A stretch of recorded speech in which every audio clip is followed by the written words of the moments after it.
So what I want to do today is basically try to get DooM running on the Hackaday Badge. So I have the badge set up here. Let me find this camera.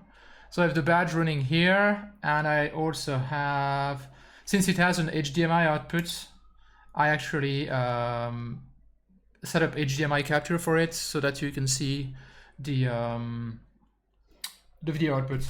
I didn't do much preparation just because I wanted it to be basically me working through problems. The only thing that I did is check that I could actually build bitstream for the Hackaday Badge, and that I could build and load software on the Hackaday Badge. So I just built the Fire demo, which runs fine. So, I mean, obviously the HDMI capture cuts off a bit on the top, but that shouldn't be an issue. I haven't done any other preparation for DooM or anything like that, so we'll see exactly what the process is. I'd like to get it running on the SoC that was available at the conference.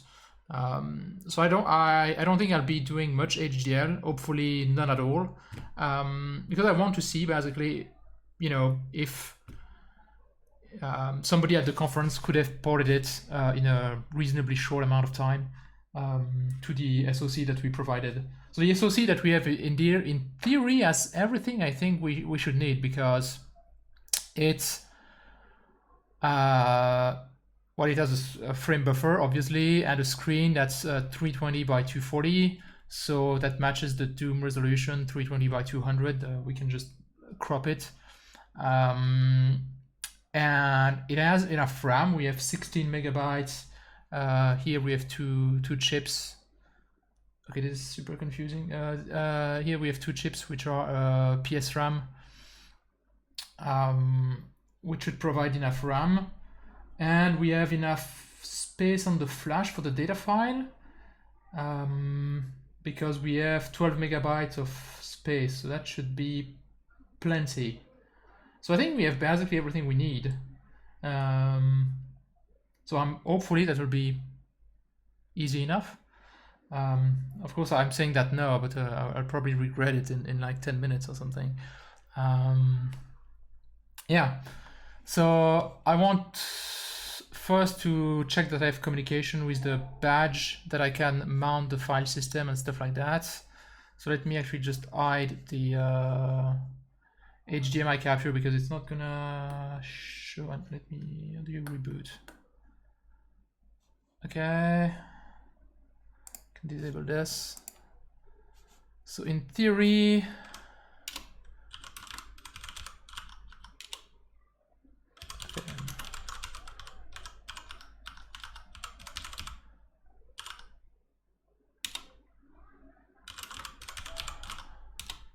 okay, so I have access to the file here, so that works.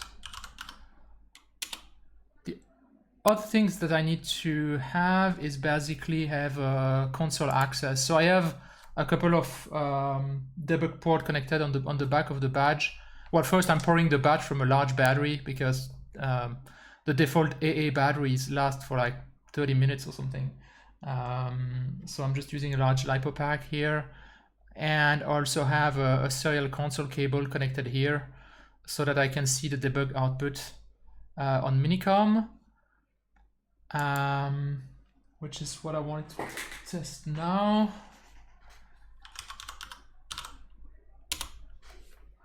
Let me unplug my USB to serial and replug it to see where it is.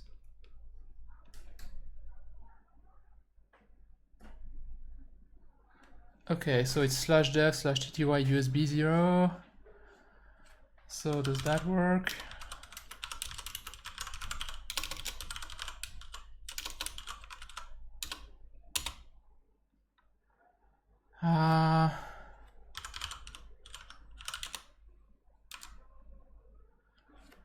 So I see the badge here in DFU. I'm gonna reboot to the bootloader, just because I know the bootloader as a serial console, basically. Okay, so that works. I can reboot the badge in the in the bootloader and see the serial console. So I can't show you the screen of the bootloader on HDMI because HDMI is not a mirror of the screen.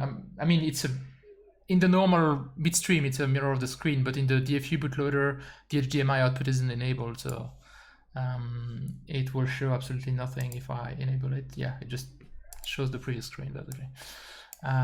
But as soon as I go to the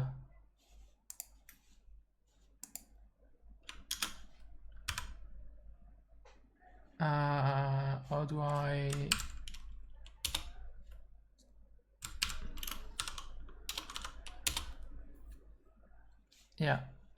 if I reboot to the actual application, we see all the debug console, and here I can enable the output and we see it. Okay, perfect. So now we can try to actually port DooM. Let me just quickly drink something.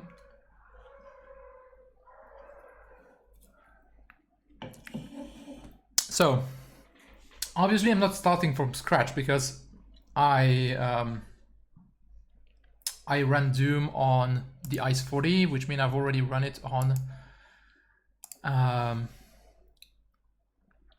RISC-V, so I already have something to start with. So what I'm going to do is first clone this, which is the repository which contains the FPGA sock, including the application. So yeah, you might see that there is something you see named app DooM, port DooM to the Superconference badge. But yeah, that's obviously not DooM. So we're gonna write the real one here, hopefully.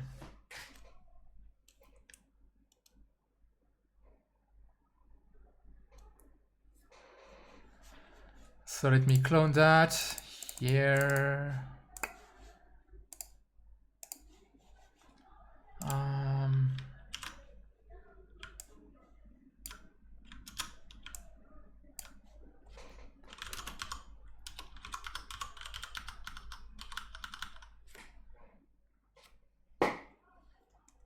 Where did I haven't streamed in so long, I don't remember where I put my file for streaming.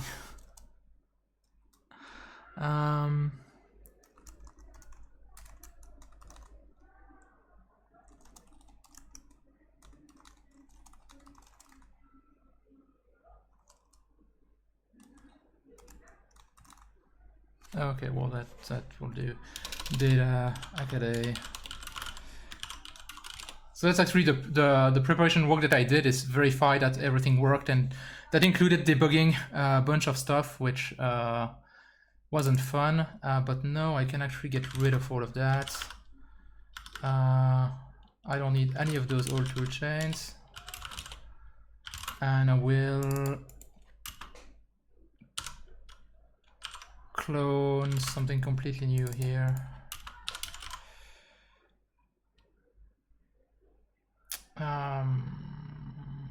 Just thinking before I do that to make sure that I don't have anything in there. No, it's okay. So let me clone this again.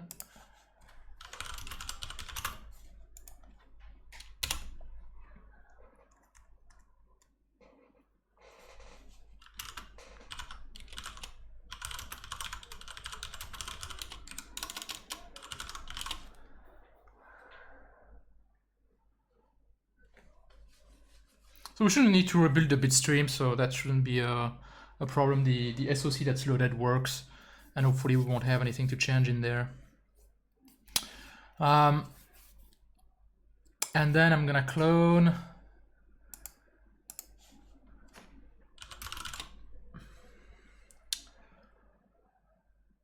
so the way this works is you basically create an app and then include like an SDK that provides a bunch of function. The badge sort of has an OS layer that basically provides like a file system and stuff like that. That's provided in the apps SDK. So what I'm going to do is probably, yeah, I think app hello world is like the example demo thing. And I'm just gonna copy it and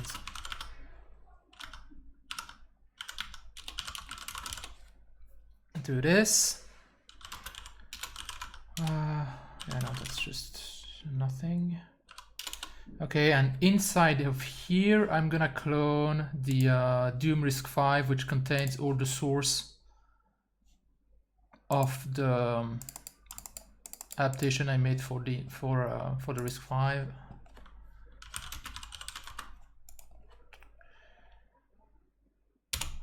I should have. Well, yeah, okay. Ideally, I should have added it as a submodule, but I'll probably clean up that if we get it to work for pushing upstream, although yeah, pushing stuff upstream at this point. Okay, so how does that work? The first thing I want to do is basically remove everything I don't want.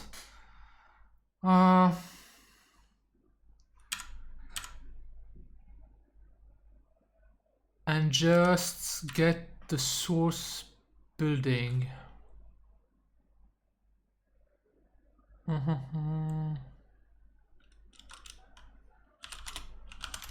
So how does that work?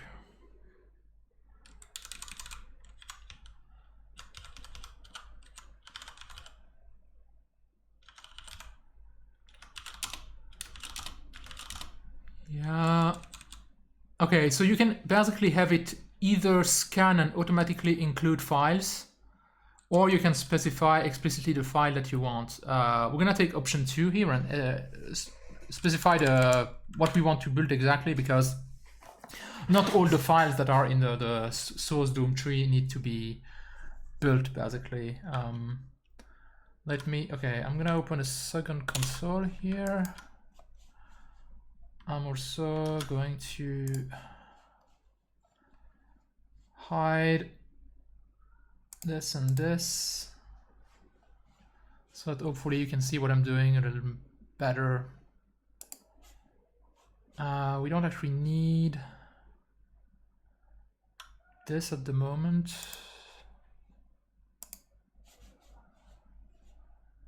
Wait, no. Okay.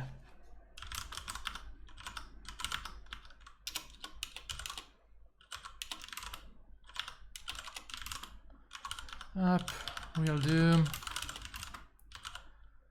RISC-V. Okay, so I don't need tile map, I don't need the background, and I don't need this thing.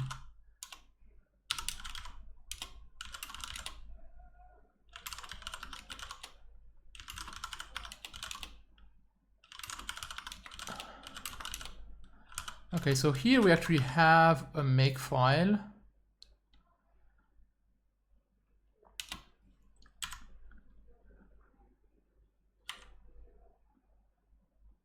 How does this work? Oh, okay, so there's basically a MK. So yeah, honestly, I mean, I wrote this, right? But it's been a few months and I don't remember everything. But so what I did here is basically I have source.mk that basically defines a variable with all the source to include, which should help me here basically. So what I'm gonna do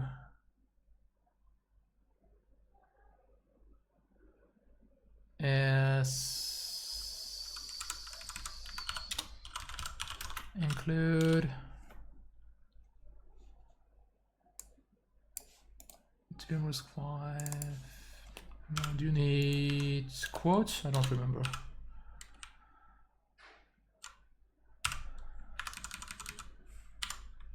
I'm not gonna use this, and so I'm just gonna define objects basically. So I want main.o, and then I want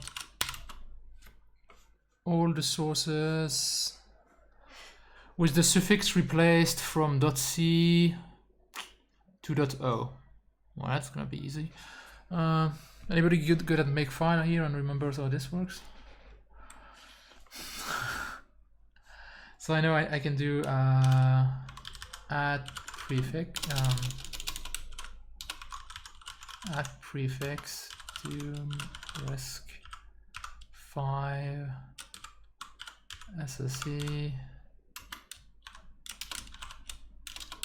Damn it, if I could type correctly. I'm much more used to the keyboard of my laptop, and so when I need to type on my on the keyboard of my workstation, I tend to make many more mistakes. Because even when I work on my workstation, usually I do it remotely from my laptop and not actually sitting at the workstation. Yeah, this, and I need to replace.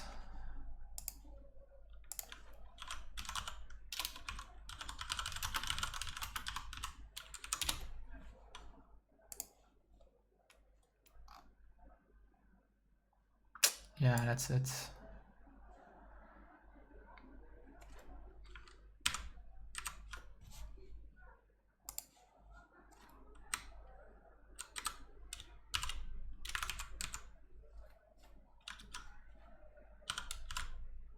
Let's see.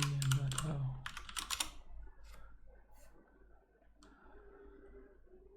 Okay, so we should be. So this should just build the main.o. Okay. I'm actually gonna hide this as well because I don't care about DFU at the moment. And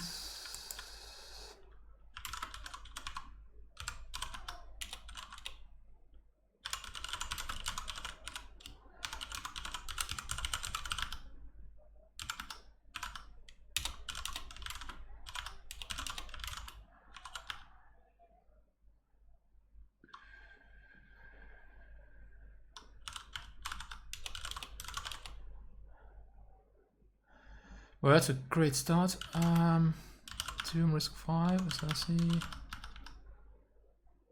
sources.mk.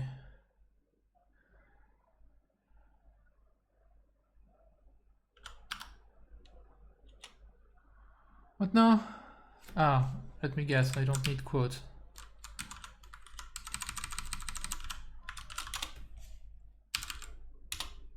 Yeah, okay.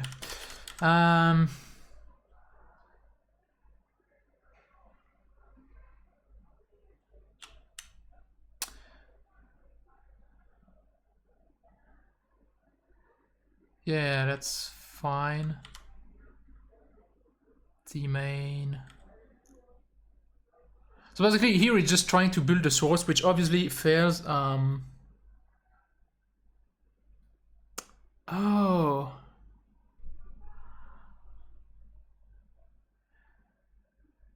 Yeah, you know what, Mike, you're right. It's because the Focusrite interface that I'm using is mapping one of its input to the left channel and the other to the right channel.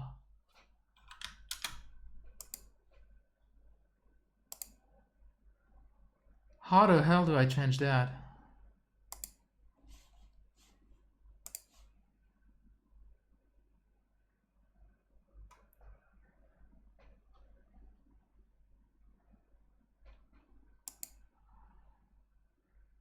I'm guessing I need in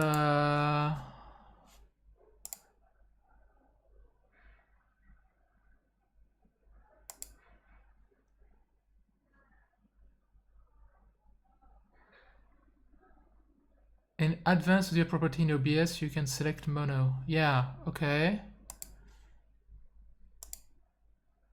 Advanced audio properties. Make aux. Mono. Is it better? Does it come out from both at the moment?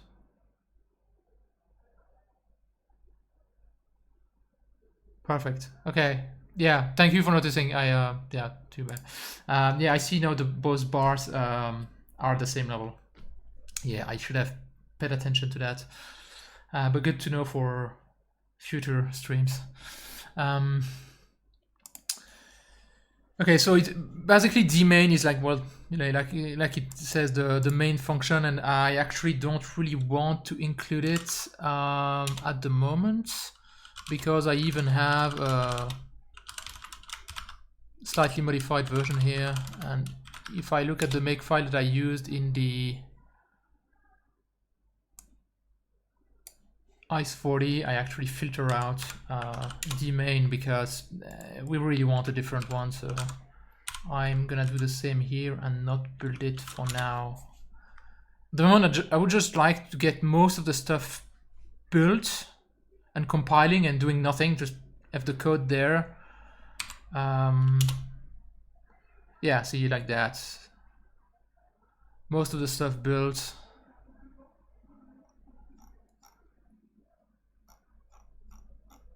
Obviously, what fails is things that depend on file functions.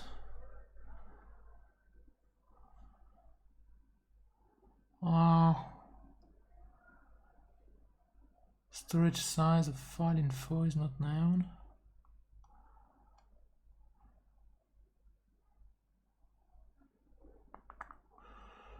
Interesting. Okay, so one thing I'm actually gonna check is that this actually builds. Just because that's not the machine I built it on, and so it has a different toolchain. So I wanted to check that there is no toolchain incompatibility, but no problem. It built there, so that's not a problem with the toolchain. That's a problem with the setup we have here.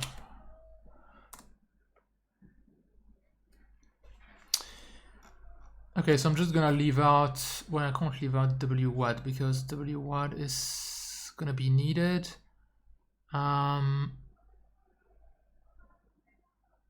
What's interesting is that these things are not defined.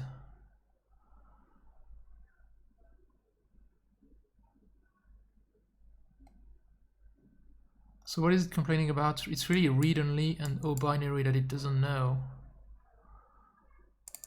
But why? I mean,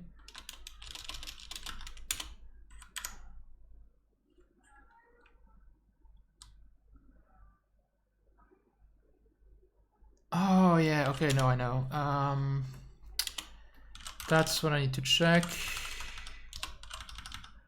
Yes, there's a bunch of defines that need to be set properly, that are set in the make file here, and that need to be, yeah, this needs to be set for this to build.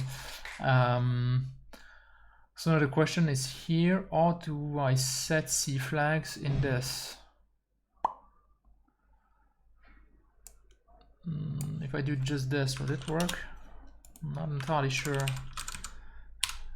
So the application for the badge have like a complete build system and stuff that has been written by a Spritium. That honestly I don't remember exactly how it works. Did it include that C flag or did it not?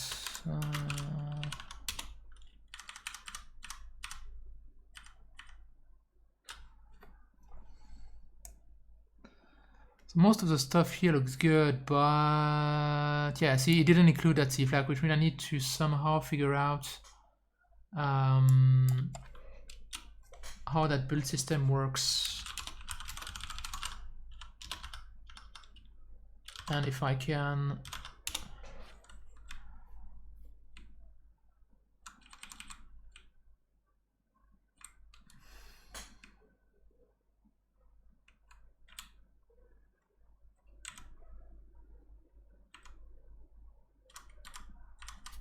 somehow specify some additional C flags. Includes deer. Yeah, okay.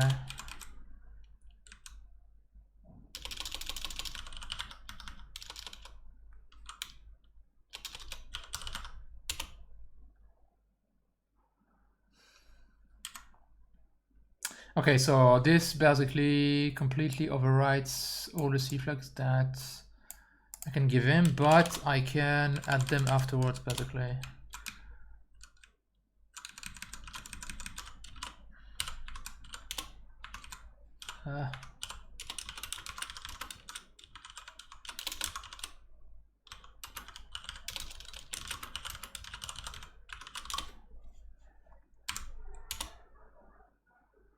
Okay, much better. So yeah, no, I don't want to include any binary file directly inside.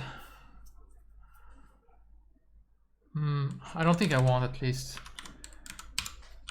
I think the SDK supports reading from the flash directly. Reading from the file system. The flash on the badge has a fat file system on it, which means I can just read. I should be able to just read files out of it, which means the giant WAD file that is needed by DooM, I can just copy it on the flash, and that should be enough.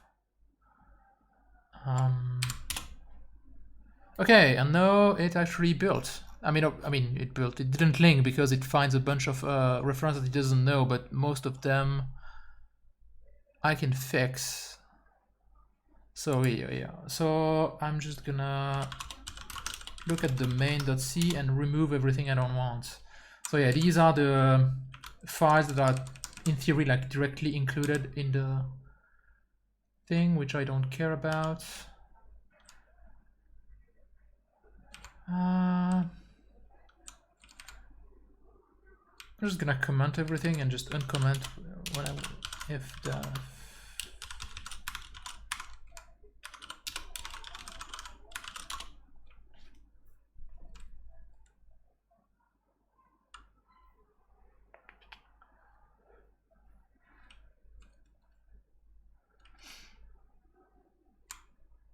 So the graphics engine on the badge has support for like different layers and a bunch of different stuff.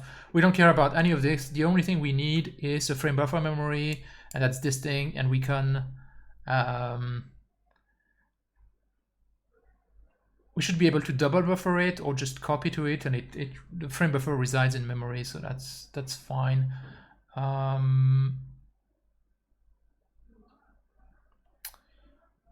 The only thing I don't remember is the frame buffer is 8 bits. I don't remember if it has a 16-bit mode actually, or if it has only a palette. I mean, honestly, no.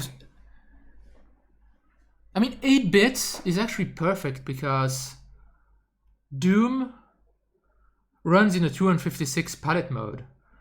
So actually we should probably just read the documentation, because there is actually documentation for this part. Graphics subsystem. So yeah, it has a bunch of layers.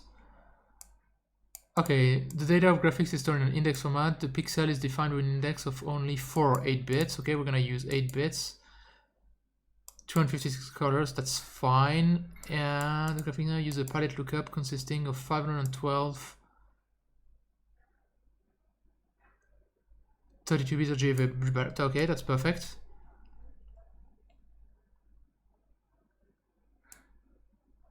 Okay, and we can actually have an offset if we have several palettes. We don't actually need that. We could use it to actually double buffer the palette so that the palette change are atomic, you know, instead of, because we're gonna need to rewrite the palette at some point. This is obviously not instant, and what we could do is basically, if we're currently using entry 0 to 255, we could, when we need to do a swap palette, we just basically start using 0 to 256 to 511, write the new RGBA value for those, and then atomically swap the register and tell the graphic subsystem to use the other palette offset.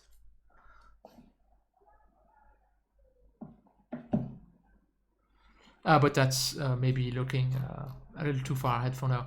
Yeah, it supports a bunch of tiles and tile maps and stuff like that, and sprites. We don't need any of this. So really, the only thing we need is this. We need to enable the frame buffer layer. We need to set the address.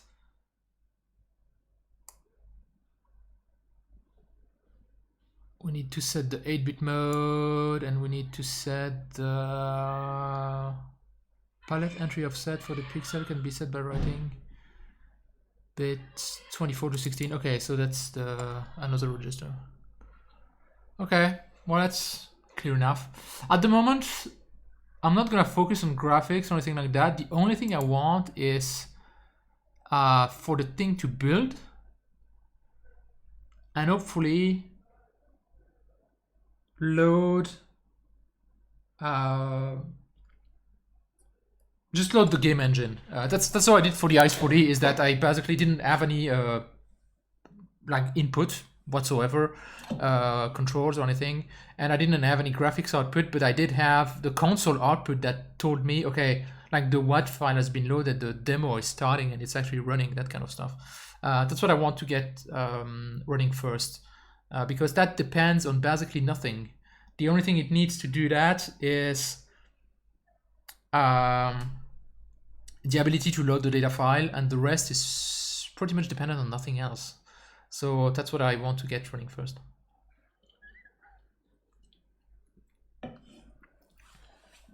So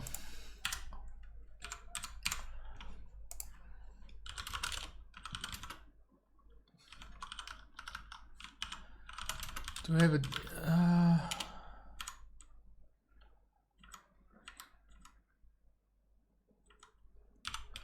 I don't remember where the main function is defined in here.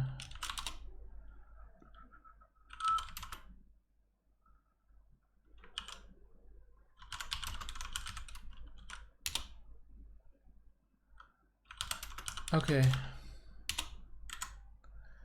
Yeah, so you see, basically the only thing that we need to call is DooM main, and that's just running the game basically.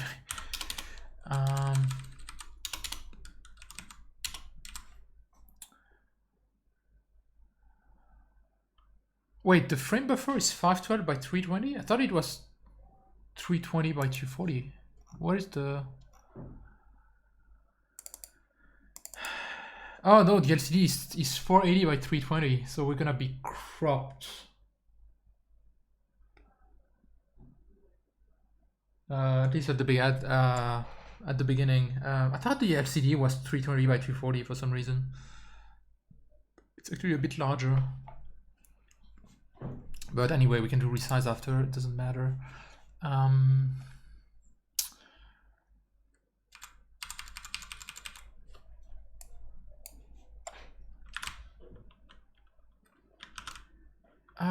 I'm just gonna suppress everything, and I'll just copy from the example again if I need to.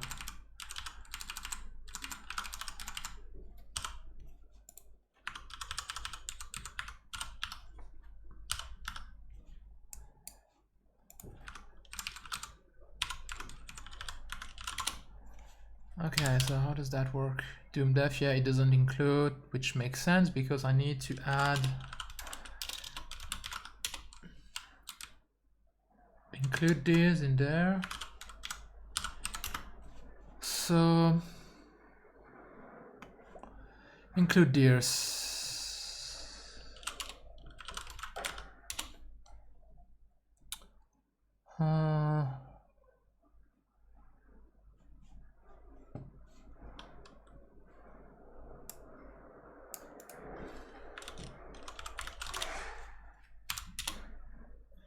Okay. Undefined reference to DooM main, which makes sense because we filtered out the main. So yeah, makes sense. So what I'm gonna do now is, so all the files that are in this source RISC-V repository are actually kind of specific to the RISC-V port I did for the Ice4D, which was kind of bare metal. So I'm just gonna cherry pick what I want from those and just copy them here, so I can modify them easier. Source RISC-V. So I want definitely the main.c, because for example, like I don't want console.c. Console.c is like or to print stuff on the serial port on the icebreaker port, but that's completely different for the Hackaday Badge. It's actually provided by the apps SDK here, so I don't need that. But dmain I need. inet I'm gonna need to.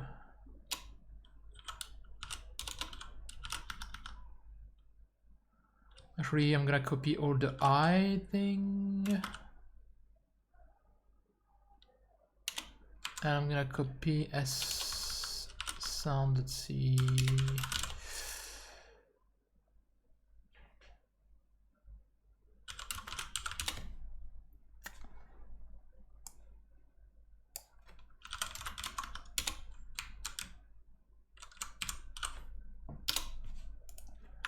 Because I need, wait, did I need imain?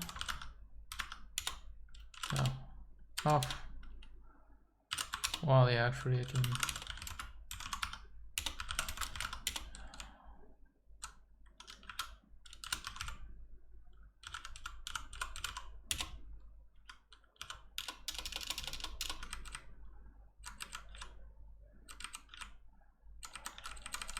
I'm just gonna quickly scan those files and see what's in there exactly, and if I need to modify anything to remove anything.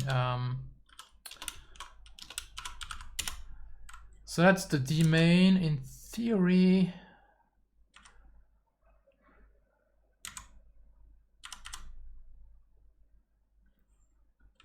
that should be fine. So I need to find the doomu.wad file that I use so that I can actually load the data. Let me actually do that now, because accessing the copying files on the badge is relatively slow.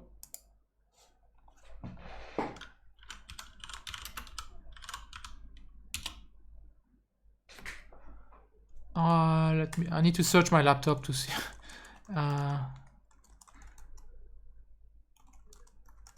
To see where I have that file.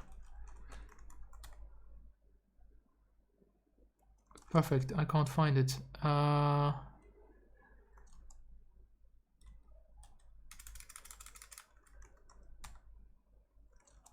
Really?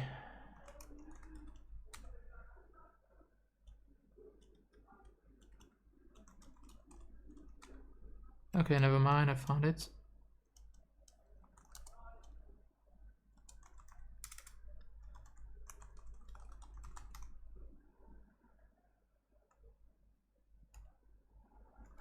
Actually, that might be too large. Yeah, that file is actually too large, because I have 12 megabytes.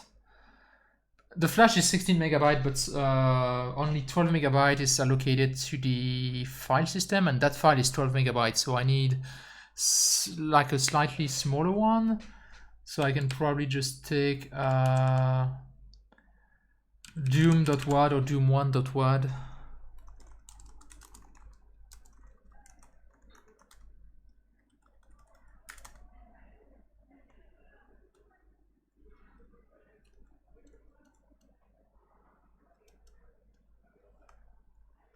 Just that DooMu is the one that I tested with, so I know it works. I have no idea about the other ones.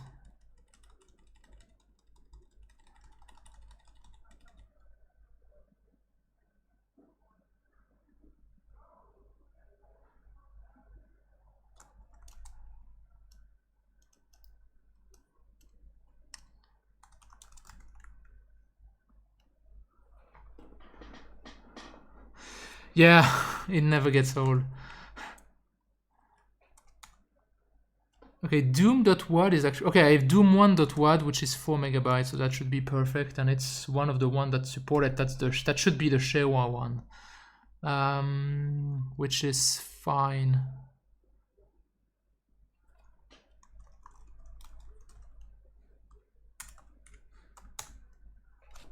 Okay, copy.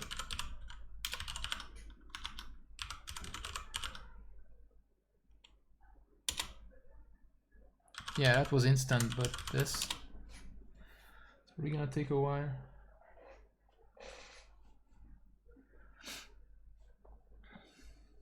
Yeah, so it uses the tiny USB stack, and the driver we wrote for the USB core is not great from a speed standpoint because it doesn't use double buffering for the endpoint buffer. So it transfer data, then process it, then transfer data, then process it, which means it basically halves the possible speed of transfer, which is already not great in USB full speed, given all the overheads of MSC and stuff like that. So yeah, it tends to be slow. Something I didn't actually specify is that speed-wise, I'm not actually expecting this to be much faster than the on the ECP5, because although it's then on the ICE40, sorry, because the default SoC that we have here runs at 48 megahertz, so it is technically a CPU that's twice faster than the one on the that I run on the ICE40, but it's PyCore V32. That's not a VEX, which means it takes like 2 or 3 cycles per instruction, which means on that standpoint it's actually slower. It does have more memory bandwidth because the memory is running at the same frequency. Here the memory is running at twice the system frequency, so it runs at 96 megahertz. On the ICE40, the port that I did, the memory was running at 4 times the system memory. So it was running at 4 times 24, which is also 96 megahertz. But here we actually have 2 memory in parallel, so we actually have twice the bandwidth. We also have a cache on board here, but it's not, I don't think it's as efficient. And it's also smaller. It's only 64K instead of 128K, so it might actually run slower than on the ICE40 port that I did. But the point here is that I just wanted to see if I can run it on the default bitstream and an image that we provided to the conference attendees, basically. If it turns out that it's really too slow or something, we could just basically run it on an optimized system using the VEX and stuff like that and completely replacing the logic in there, but that's for another time. So where was I? Oh yeah, okay, I copied that. I can unmount this. Well, I don't need to unmount it, but okay. So I want to enable DooM1.wad here. Blah blah blah. All of the rest is like completely generic stuff that I don't need to change. I don't need to change any of this. There's no network code, so it's all disabled basically. This is the sound code. There is no, I mean, on the ICE40 I didn't have any support for sound. Here I actually have some sound hardware, so I could add sound support, but that's not what I'm gonna do at first. That's for a later time, but it would be possible to put PCM sound actually on this. It would actually even be possible to play the DooM music, because we have a synthesizer on the Hackaday hardware. Actually includes audio support, which has PCM and I don't know if synthesizer, yeah, okay, documentation isn't very well written, but there is an entire synthesizer core that's written that allows to do a waveform synthesis, and yeah, even has some wavetable support and stuff like that, which is actually something I wrote, and it explains all the details of how this works, stuff like that. So if you're interested, I actually kind of like that core. I'm kind of proud of the core that I ended up writing for this, and it's also, yeah, pretty well documented how it works. So yeah, definitely have a look if you're interested. Okay, so nothing to change in the sound support here. System. So this is basically how this interface to the system, and we definitely need to change some stuff here because see this, it accesses the video controller that I put in my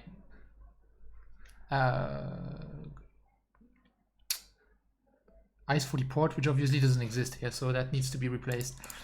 So I'm just gonna remove this.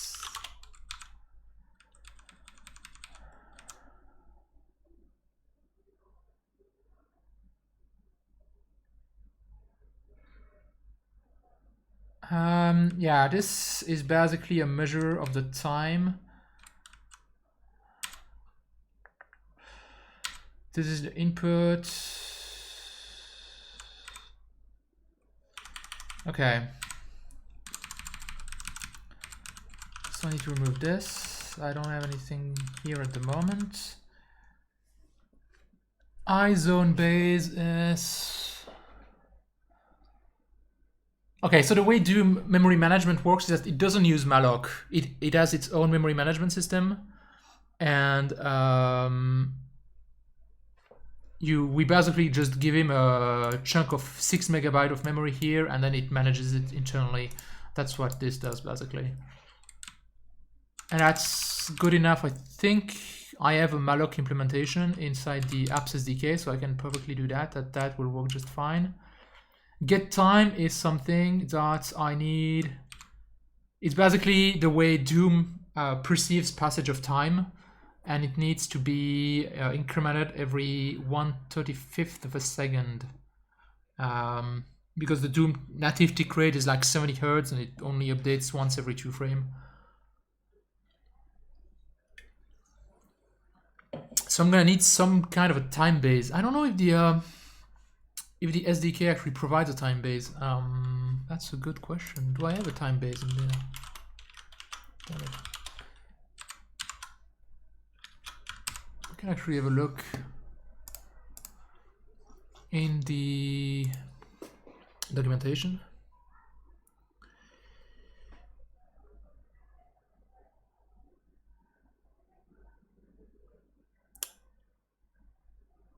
Oh, Racer, thank you very much.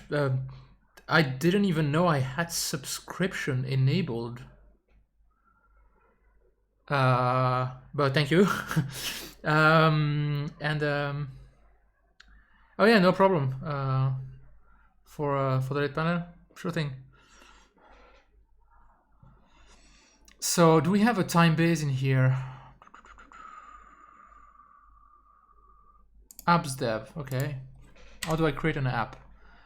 Okay, that's not very helpful.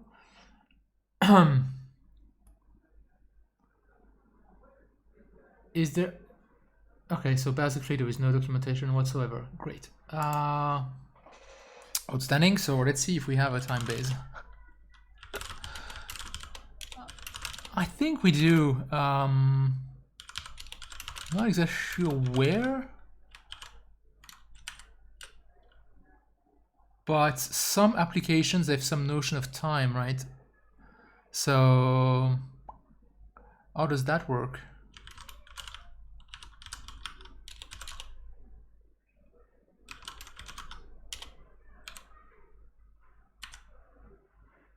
Okay, there's something called badge time, so that might help me.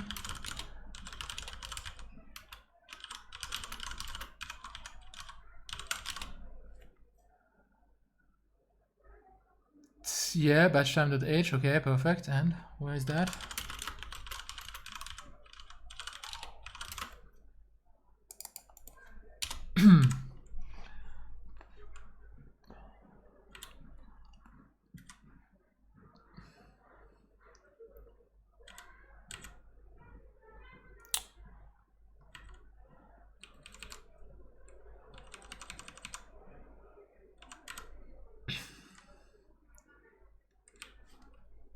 Okay, so there is something I can call that's called millisec, and that will just return the number of milliseconds passed, which is pretty much exactly what I want for this.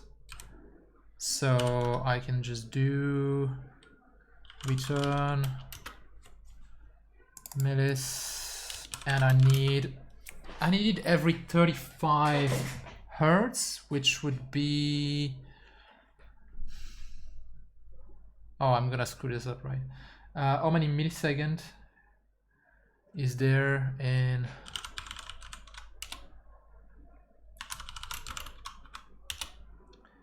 So it's like 28. Is that correct? No, that seems wrong.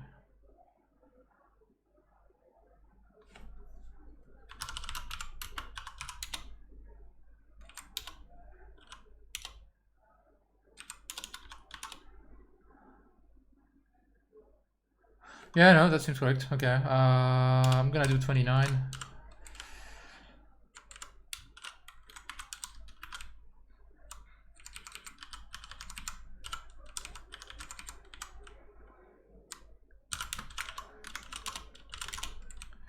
And I need to, I definitely don't need console because these things are specific. So badge time.h config. Okay. I get event. So I get event is basically a function that's run and that feeds button presses and stuff like that. I'm just going to disable that code completely for now because I will deal with inputs later. Once I get the demo running, I can probe the state of the button or anything like that. But at the moment, I don't want to worry about it. As I said, I just want to get the thing running as fast as possible. Alloclo. So yeah, alloclo is another function that allocates a bit of memory, and that's used in DooM because DooM is targeted at DOS originally, and so this was to allocate memory in the base 640K of memory of the PC. So here we don't have to worry about that. It's a flat memory thing. We don't have any low memory or anything like that. So we just call malloc. So that's fine. iVideo. Okay. So iVideo we're gonna need to implement, and I'm just gonna skip it for now. So yeah, see here we have set palette, which basically updates the video palette in the hardware, and then we have finish update, which basically when it's done rendering the frame, it just copies it. I'm just gonna again just disable this entirely for now, and we'll fill it out later with things that make sense. I just want to get the thing in the main loop and not crashing. So I'm just stubbing stuff out, get it running. Read screen.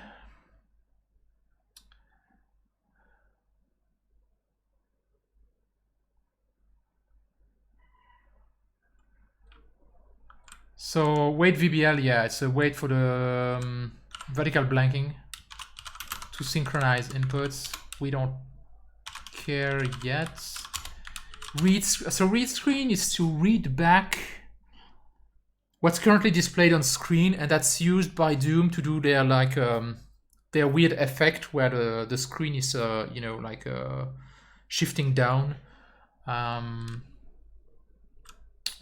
We can keep that for now. And these things are just not used, so that's fine. That's just sound stuff that we don't have, and that's the last file. So let's try to build this.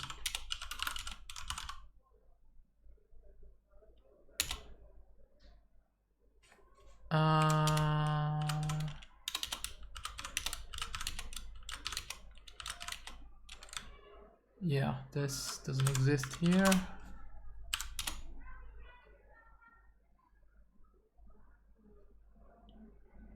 Okay, so it's just somewhat built. Just didn't link. What is it complaining about? Okay, symbols are defined several times. That's because I screwed up something. Apps, real DooM, builds, DooM RISC-V, SLC, RISC-V. So there is some of the generic source. Wait, where am I? No, wait, no.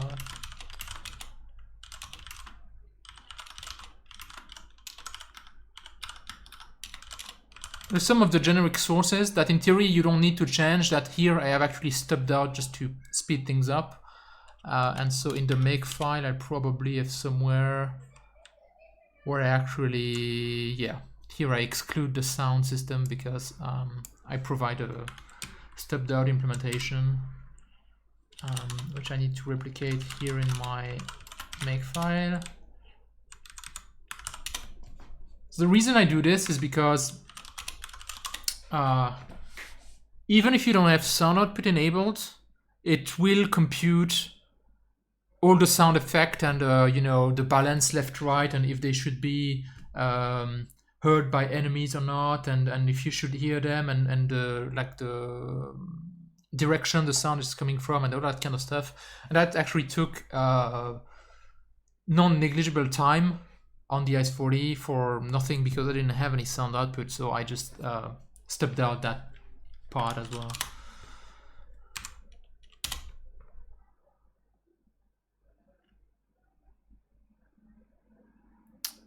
Wow, it built. Well, let's just start to run it, right? And see what this does. So that's my console. Hopefully the printf should be in there.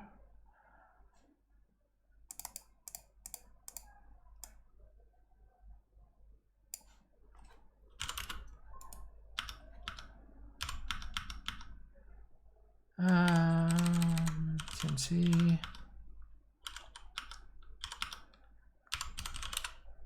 So the way you copy app is just copying them on the file system, and it's actually incredibly annoying because you need to basically unmount the file system once you've copied it before you can run it on the badge, which is just, yeah, painful basically.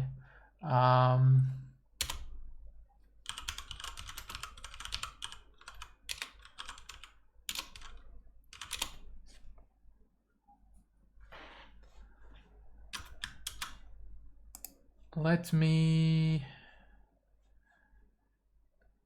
and I can enable this. I mean, you won't, there won't be actually any output on the video because we haven't implemented any of the video stuff, right? But hopefully there should be some output on the console. So there's a button that should reload the file list. That's not this one.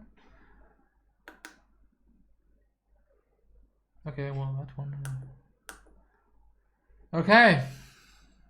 Wanna take some bets if it's gonna print anything that even remotely close to what it should be doing?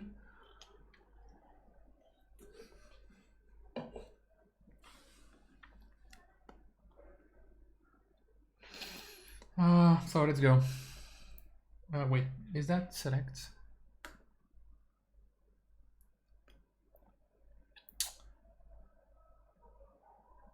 Well, it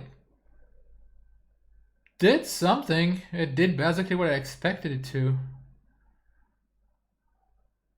Demo is from a different game version is normal. It's because the data file that we have are for DooM .1.09 here, and we're running a newer version of DooM. And the way demo work in DooM is they basically record key presses, and so it's very dependent on the exact version you're running, right? But that's good, it's doing something. So now we should actually be able to just plug some video output. Let's try that. gonna rehide this thing because there's really nothing to see.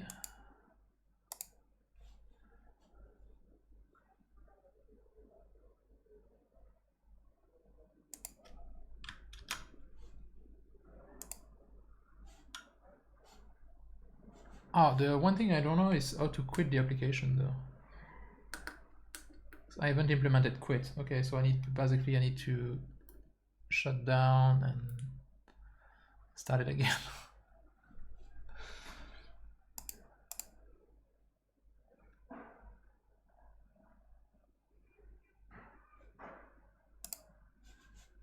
Okay, so let's see if we can implement some video output. I'm not in the right... That's the one I wanted.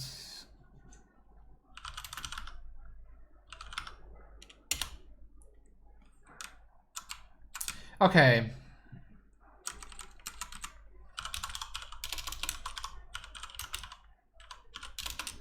So here we actually do have some graphics to init. We need to set up the frame buffer. We need to set to 8-bit mode and all that kind of stuff. So I'm just thinking how I'm gonna do this. So ideally I'd like to have a double buffer so that it's rendered in the background. And then we just swap the address instead of doing a map copy, because that's gonna be much more efficient, right? And we definitely want to take all the help we can get.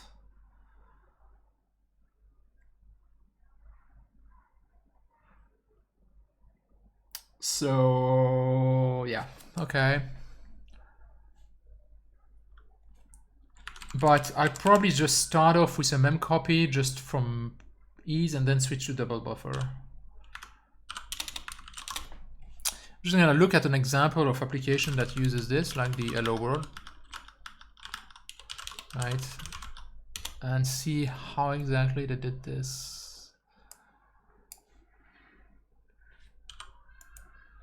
Oh yeah, and the other thing we need to deal with is the cache, because the system is not cache coherent, okay?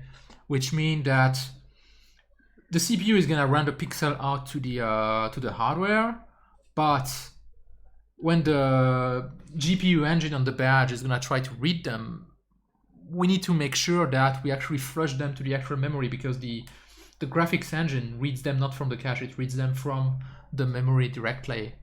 So that's why we have a cache support here.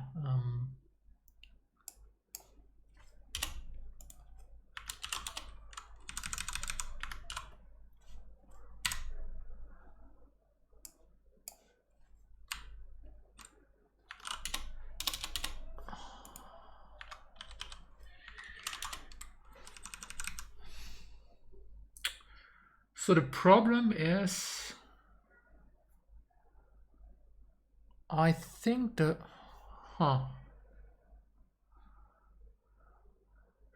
yeah, I'm just gonna set it up kind of dirty and ugly just to get it running, and then I'll try to get it working better.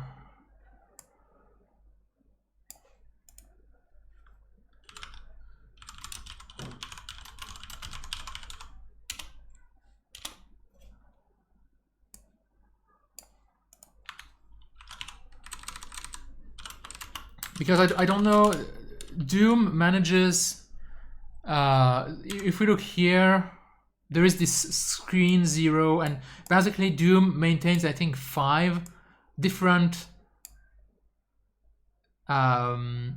screen-sized buffers in memory that are used for different purposes, and I know that the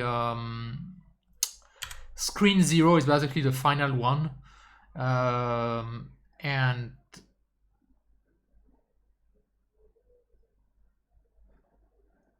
I don't know the purpose of the others, but it's also that buffer is basically 320 by 200, right? And here we're gonna have a frame buffer that's larger. That's going to be 480. Oh my, I mean 512 by 320, just because it's more convenient that it's a power of 2. And so when we copy from one to the other, we're going to have to do it line by line. We can't just copy it in one block. But I think it should be possible to just change some variables so that DooM directly writes in the frame buffer with the right pitch, basically. I'm not entirely sure about that. But at the moment, I'm just going to get it running. And then we'll see about getting it running faster.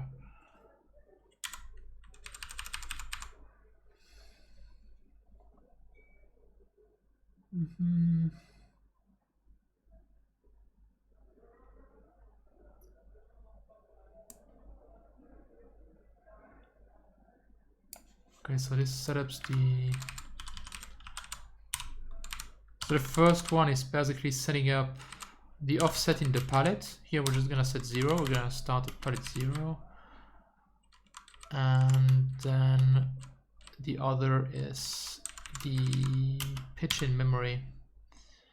And then the actual address where the data is located. I think there is actually some limitation. Like I think this address is supposed to be aligned, but Calloc is gonna give us an address that align anyway, so we're good on that.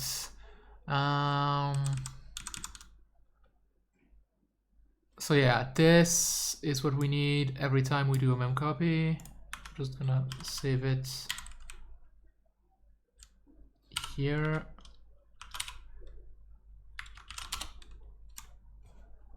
And then we actually need to enable the frame buffer.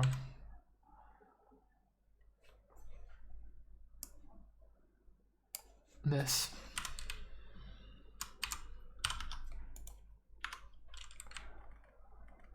We need an 8-bit frame buffer, and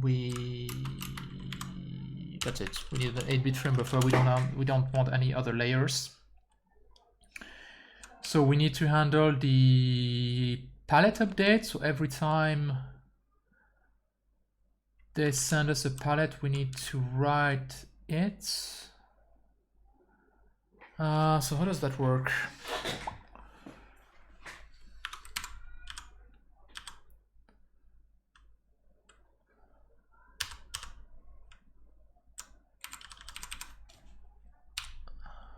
Does this thing write to the palette?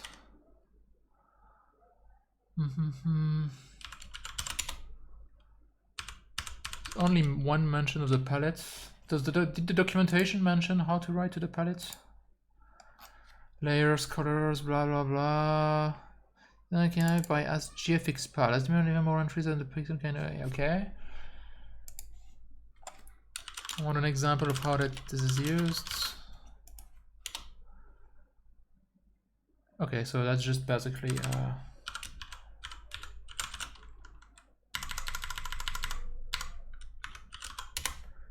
the question is, okay, where is it RGB or is it BGR?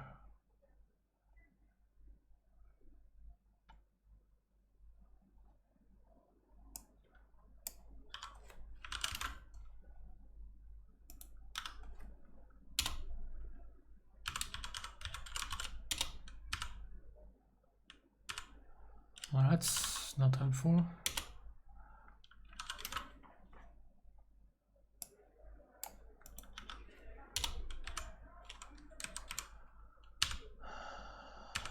Great is just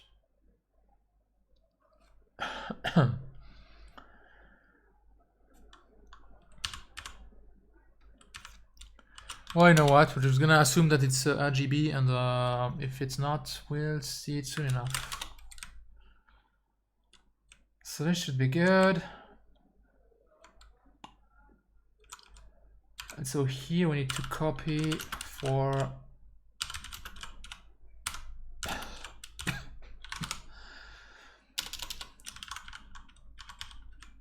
screen height plus memcopy.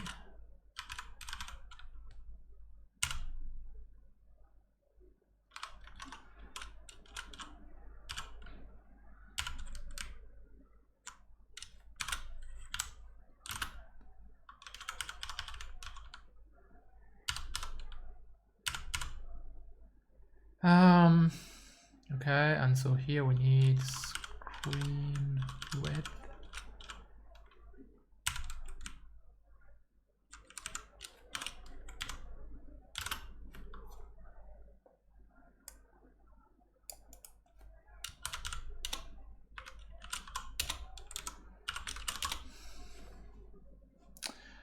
Does it look correct?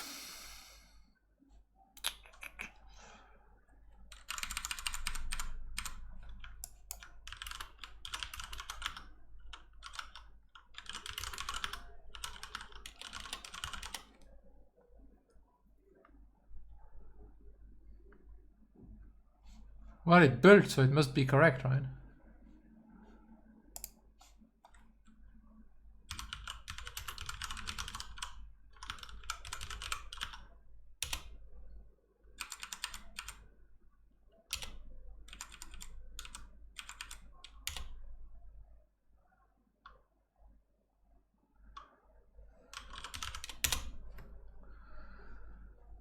Sync. Okay. Let me re-enable this. And see, oh wait, I want to switch to the console first. If I find where it is.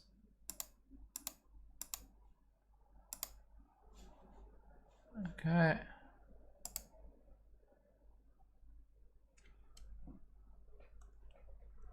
And let's go.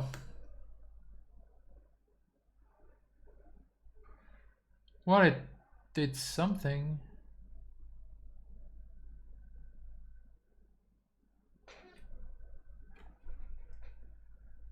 Yeah, there's nothing on screen. So, obviously something is wrong.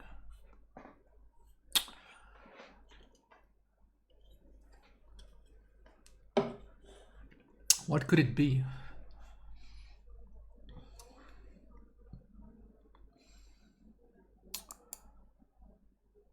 I would have expected garbage basically, because the RAM should be filled with garbage. And so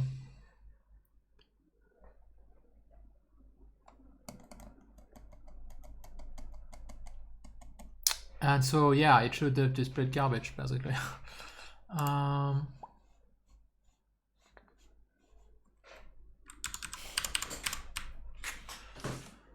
I mean, it did something because the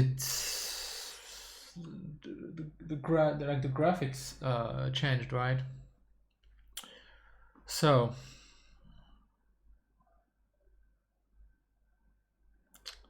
what would be wrong?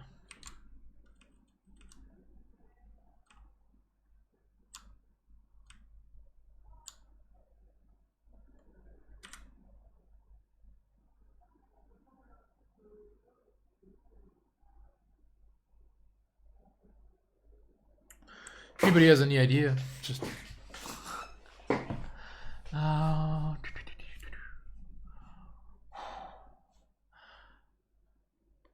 I think, yeah.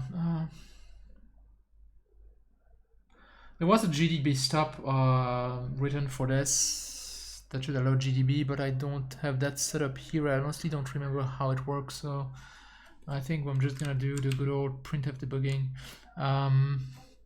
Let me just recheck.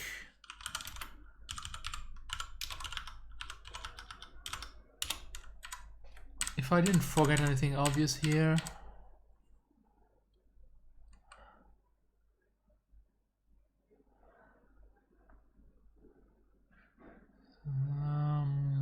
No, that should be good.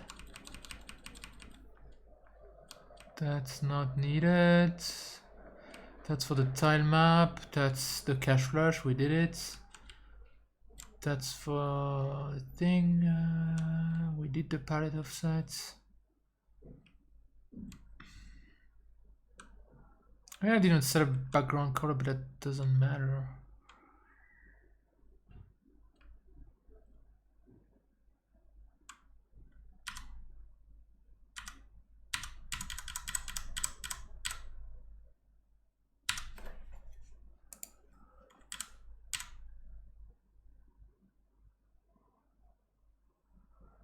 We don't wait for vertical blanking, but that's not necessary. That just means that it's gonna execute as fast as possible, so that's not a problem.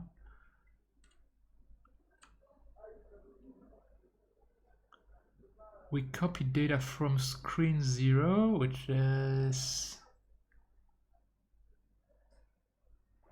correct as far as I remember.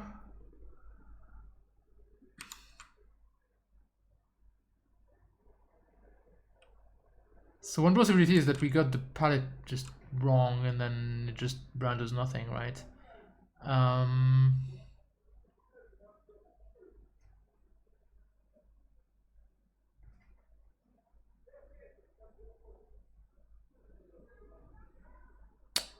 mean, there should be a default palette loaded. So I can just command that out.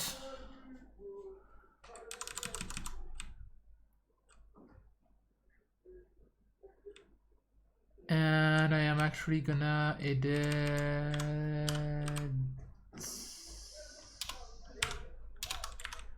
this, enable this, so that we get some output when we go to iFinish update to make sure that we actually go through this code.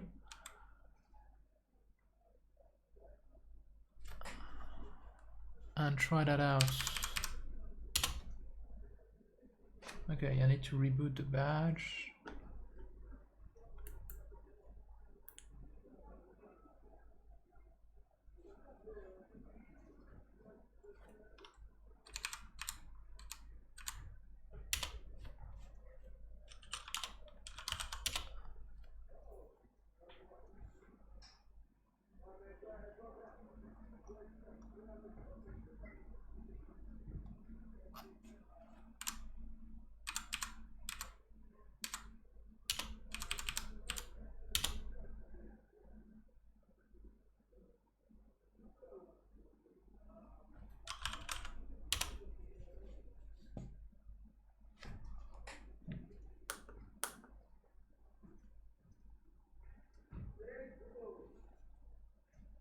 Let's go to the console.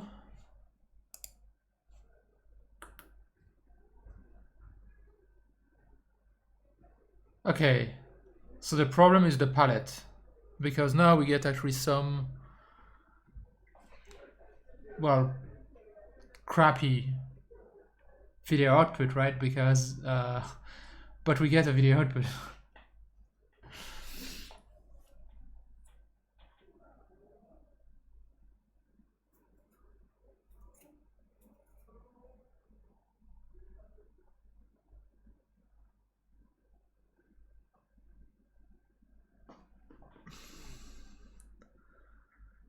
Yeah, some scrambled pixel. Hi, Peter. Well, no, I mean, it doesn't quite work yet, right? I mean, there's still quite a bit of work to do, but we should. So I've got the palette wrong. So the palette doesn't work. Why? Of course, nothing is documented, so I have no idea what format the palette is in, which means I need to look it up. So I can either look it up, try to find some reference to it in the source code.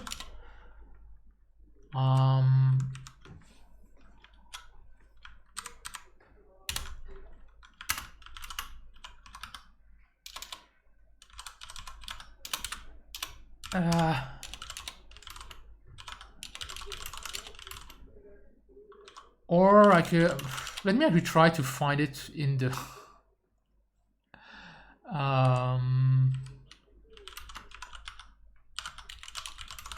like if I look in, am I gonna find the palette memory or something like that? That's unhelpful.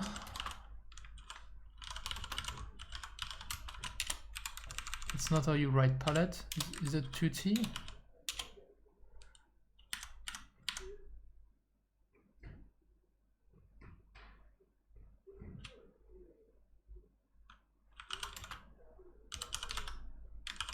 Okay, maybe the source code is gonna be more helpful.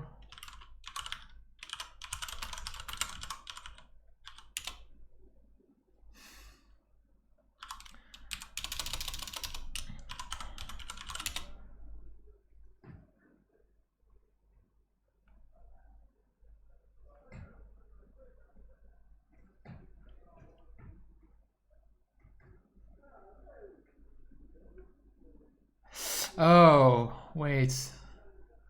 So do I need to set the alpha to 0xFF or something?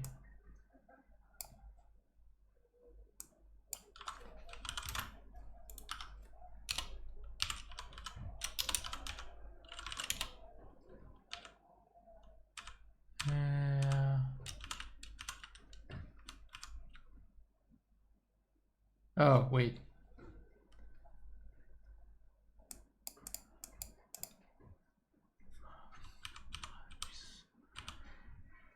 It would be nice if that was documented somewhere. Change planet to all black for fading effect.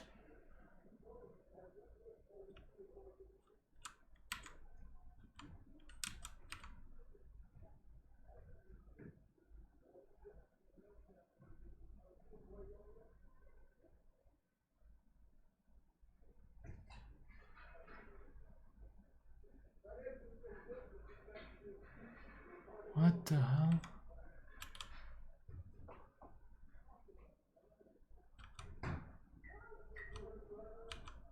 Okay, what fucking format is that GFX PAL? Like, I'd like to find like something that's very clear. Unfortunately, none of this is. Jesus.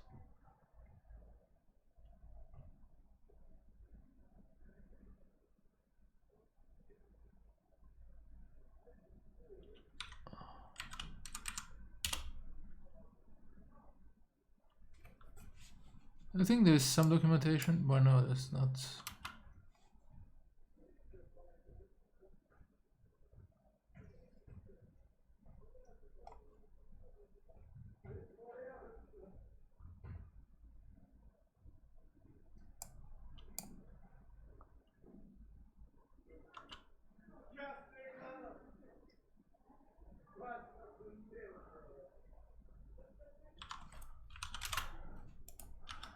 Oh my god, that's something that should have been written in the doc.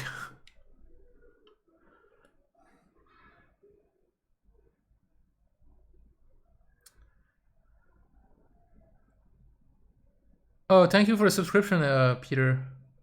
As I said to Racer, I didn't even know I had subscription enabled.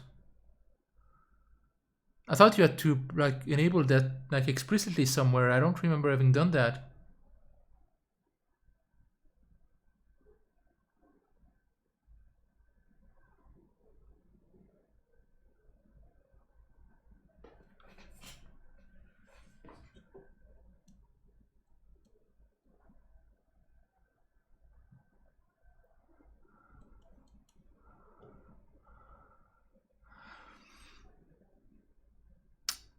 Yeah, I'm affiliate because I would have thought that I would need to fill out some information like you on YouTube, like if you want to enable monetization stuff like that, you have to fill tax information, that kind of stuff, because which I haven't done for Twitch basically. So I have no idea what it does.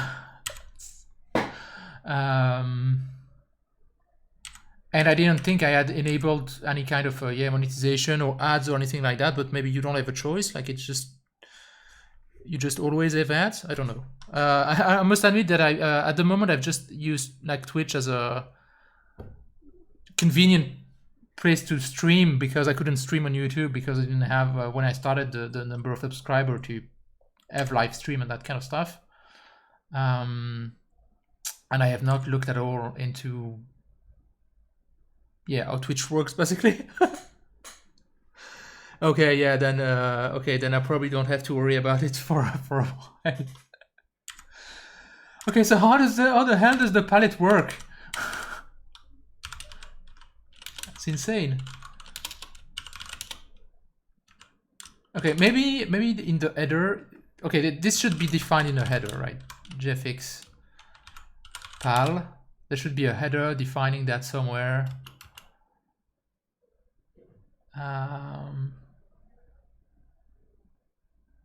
SDK.h.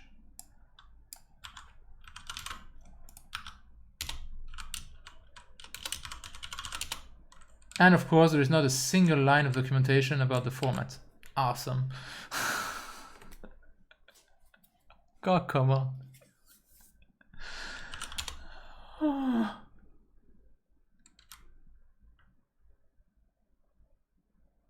How the fuck does the palette system... Oh, wait. There is comp color. Okay.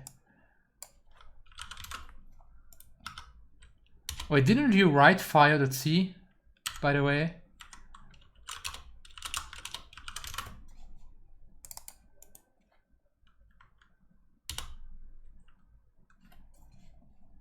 Okay, so alpha BG. Okay, so it's BGR.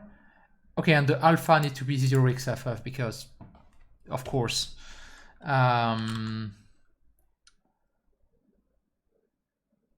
Perfect then. So I can come back to here. My video and actually.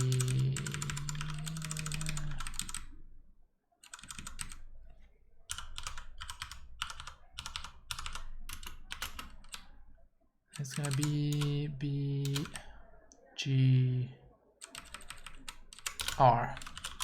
Okay, let me reboot the badge.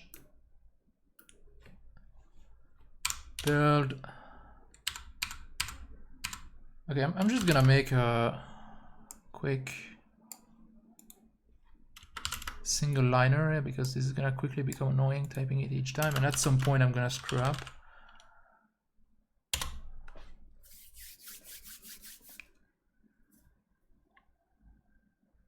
Come on. Okay, copied, and we can take our console output and start this. Hey, look at that! We have a title screen.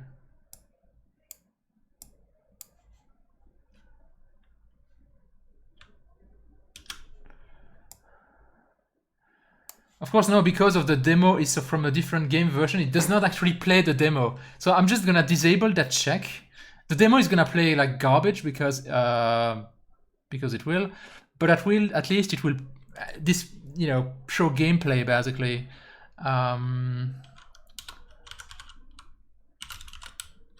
Demo is from. That's the reason why I think one of the first video I posted on Twitter or something, you could see the guy running into the wall because instead of the normal demo is because I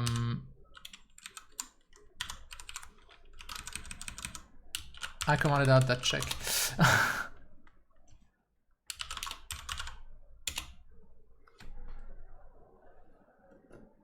Let me reboot.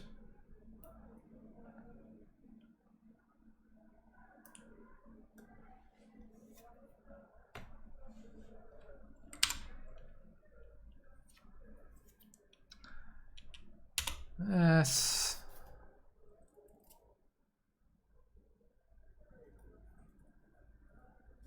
Perfect.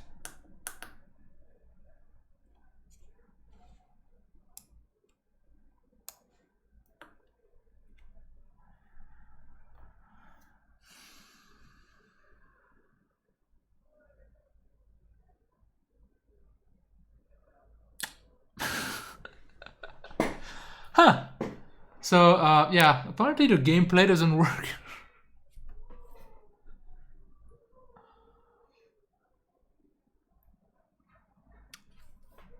Oh wow, I'm noticing the stream. The stream is kind of very much later. I've got like 60. I'm watching the stream, monitoring it, and there's like 60 seconds of latency between the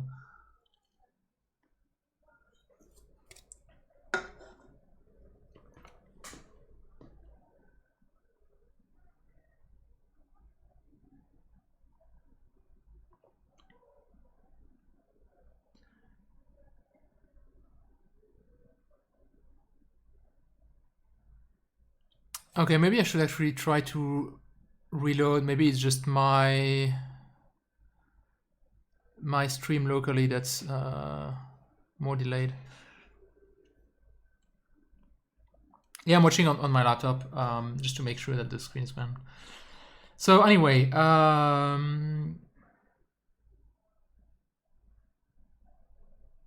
the gameplay crashed. Huh. So that's sort of strange.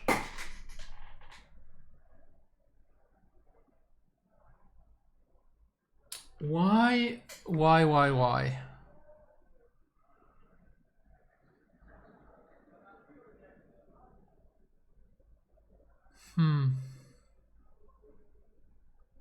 For me, I don't have a lot of information to go through. I mean, it says, you know, you can throw DGB at this serial port, but let me actually, I don't think I've ever got that to work.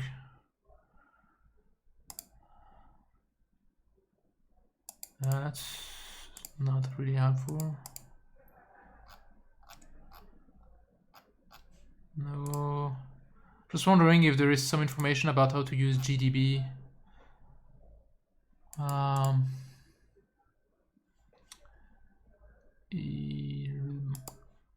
Nope. Is there anything here? Nope. Okay, so yeah, there's basically no information whatsoever. Because I tried just using target extended.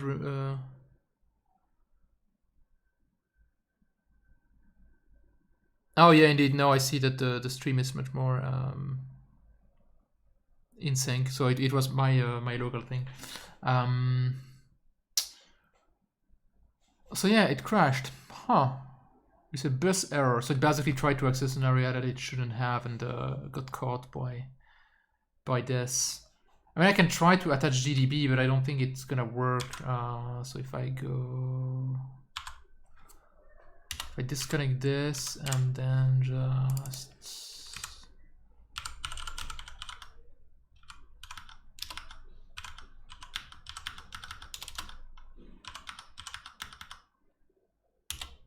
so how does that work? Target, extended remote. Yeah, see, it always this thing truncated register 16 in G packet. I have no idea what that says, and I have no information. I have no idea if this thing still works or has even worked, or if I'm just not.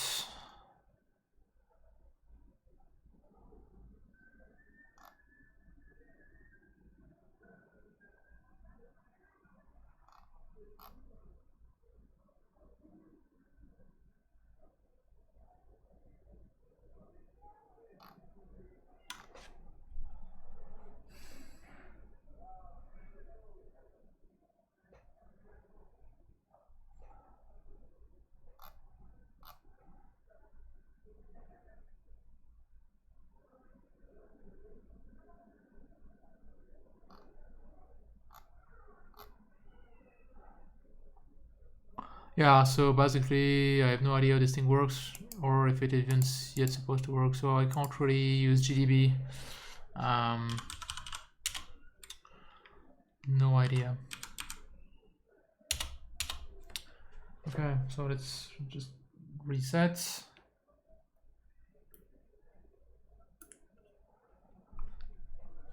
And try to figure out what the hell is going on.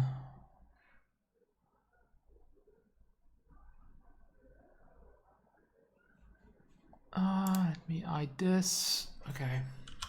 So as I said, DooM allocates several screens for different purposes. And I don't remember where it is.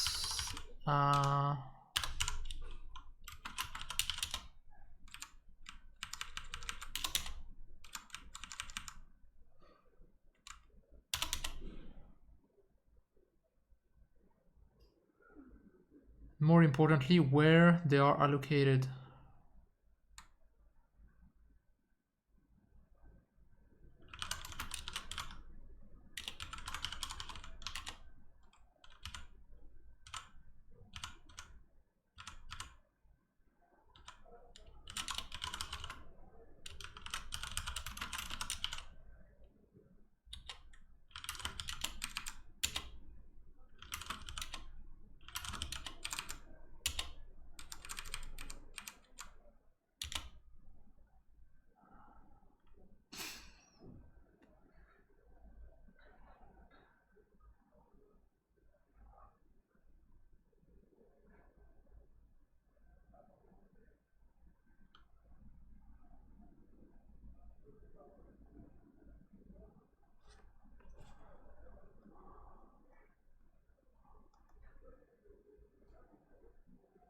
Screens.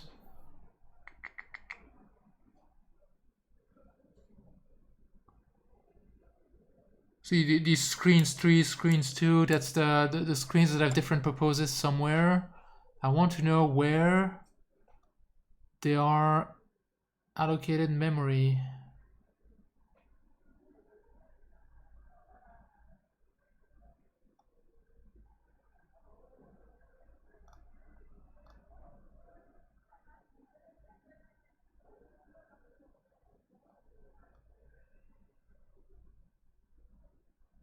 Where the hell is that? And because in the Linux 11 port, it actually allocates some memory for screen 0.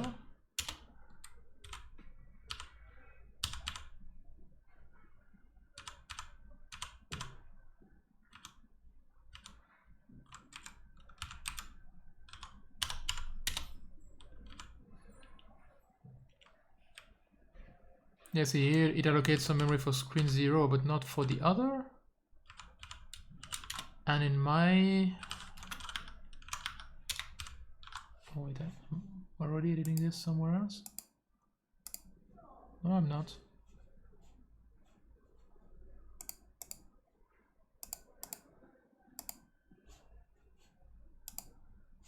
Yeah, so I am. Sorry.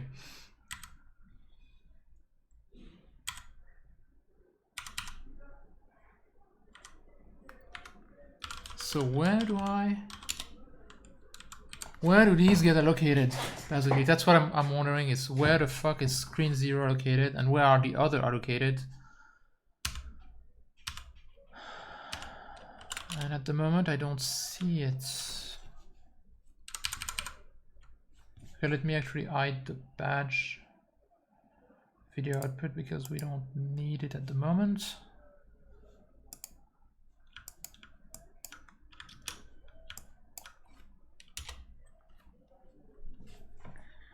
So where are these screens allocated? Mem copy, that's not here.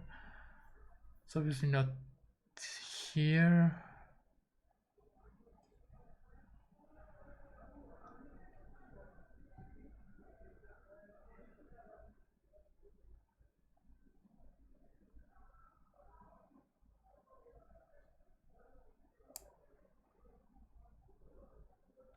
I mean, there's something about allocating stuff here, but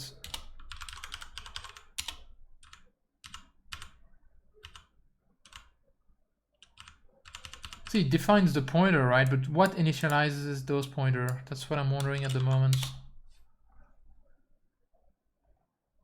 Where are they set up? Am I blind here?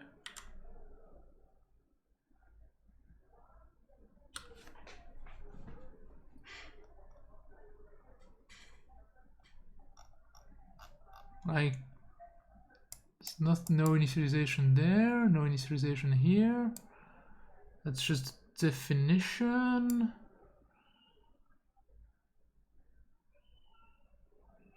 Oh wait, here screens equal. Okay, so here there's some allocation.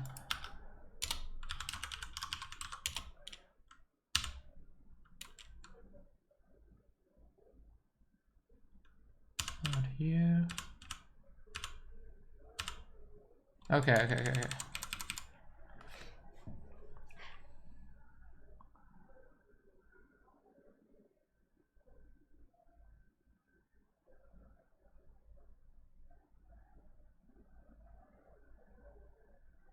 In VINIT, okay, yeah, fine. But it only allocates 4 of them.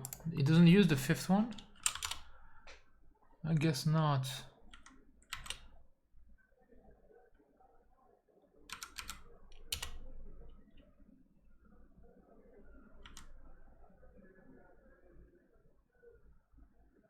Oh, yeah, the 5th one is actually allocated here for completely different purposes, screens 4.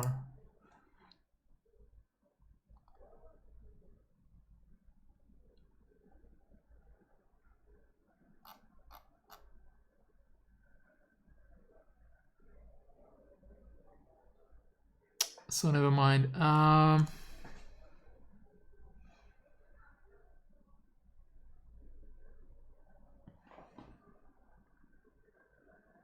Yeah, thank you. So I'm not entirely sure why it crashes.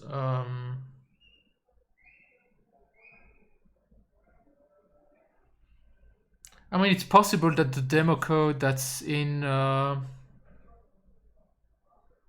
WAD is really too different and actually crashes the system. I don't know. I'm just gonna put back that check, and instead I'm just gonna implement buttons so that we can get to the menu basically. And then when we can get to the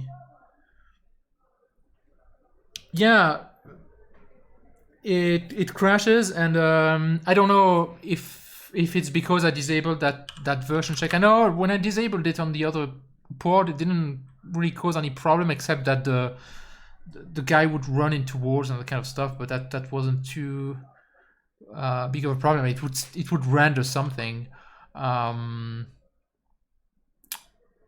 But what I'm gonna do now is put back that check and instead implement the up, down, left, and select so that we can get through the menu and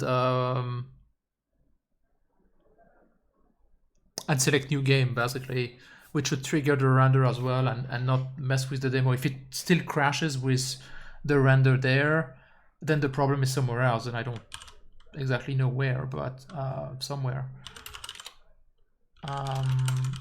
There is no config here, right? Yeah.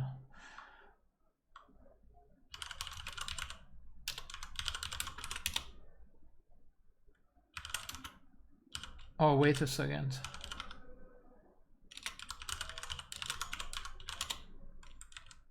Oh no, okay, that's disabled. I'm just checking that I have everything from the old port disabled, because obviously that's just not gonna work on this one.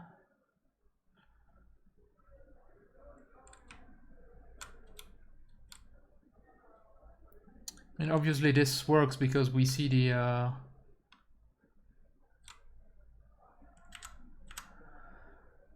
output, right? That mem copy should be fine too, and we don't actually need to wait for vertical blanking. That does nothing.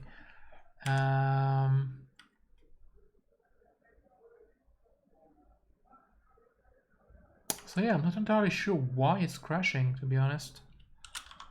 Because DooM really doesn't need that much to just render, right? It's a bunch of C code that just renders to an off-screen buffer, and as soon as you can copy that off-screen buffer to an on-screen buffer, you will see an image.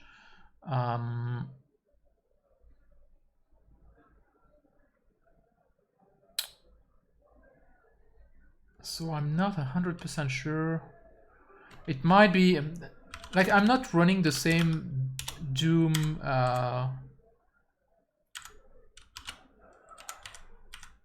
I'm running the shareware version. Here I just loaded doom1.wad. I've actually never...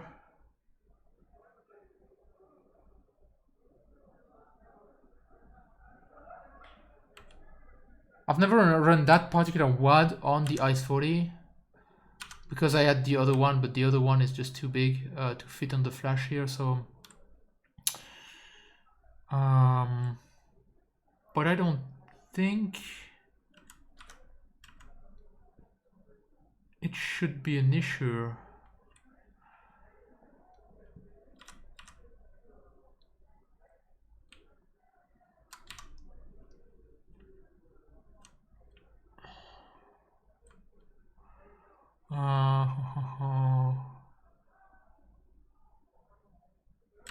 Anyway, let's just put back the version check and if I remember where it is, where is it?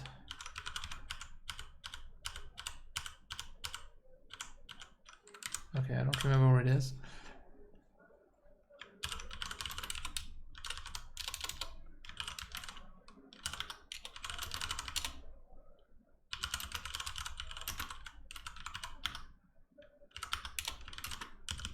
and just implement video, just implement get event basically. And get event is what we need to implement to return key presses.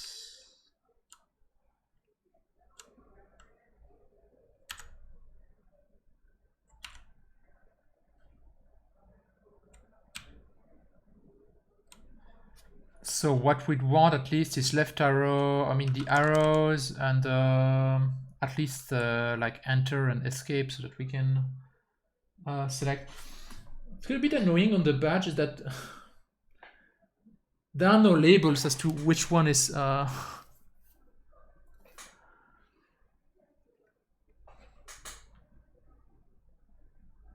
wait, I'm catching up on chat.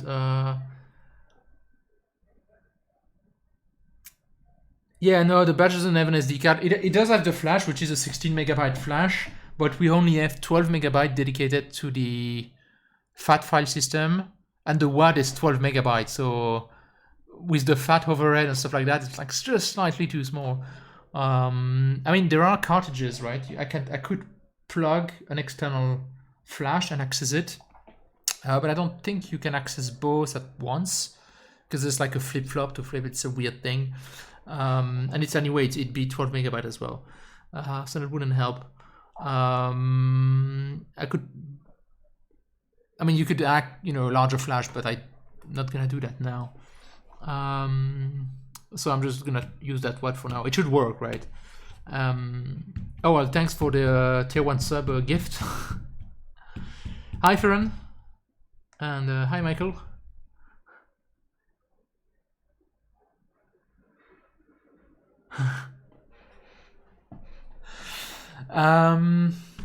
So yeah, just implement buttons. So I have no idea how the buttons work on this board.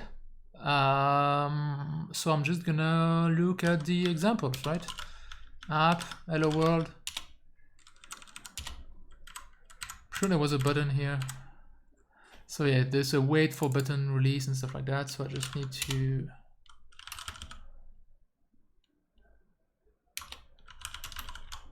look at how that's implemented. What if you don't want to wait for button release?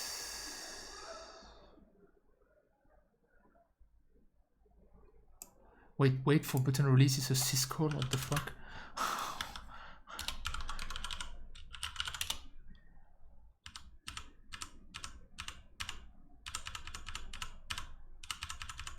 Oh, interestingly, there's a wait for next frame. So I'm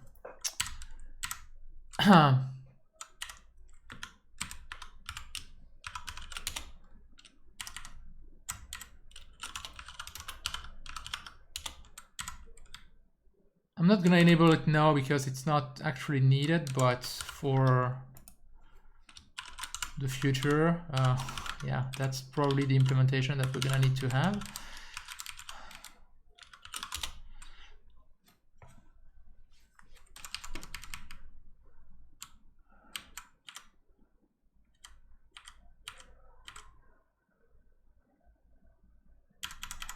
See, that's the nice thing about the Badge SDK is that it provides like a bunch of function from the C library, like chdir, fstat, and fread and stuff like that. So when I ported to the ICE40, I needed to implement all of that myself to access the flash. Here, it's handled by the kind of the system, and it's just available, including SBRK, which allows to implement malloc basically.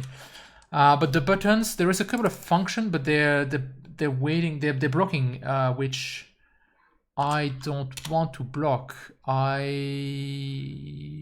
want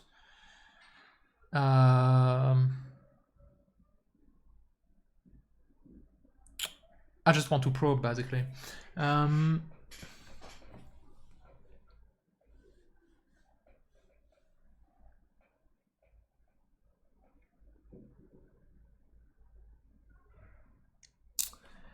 Oh yeah, there's probably a micro SDP mod, yeah, for sure. I mean, it's just SPI, right? So, I mean, you could, it has dedicated mode, but you can use it in SPI mode. So how do the buttons work? So I need to figure that out, and of course there is no documentation whatsoever. So I would have thought that I could find like the implementation.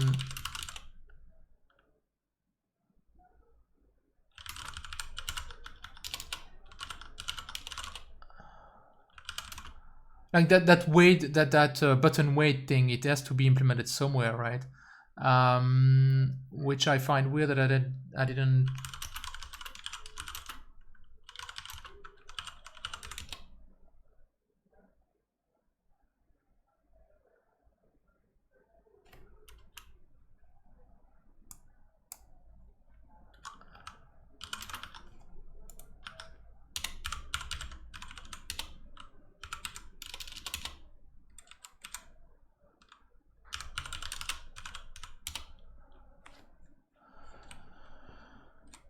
Okay.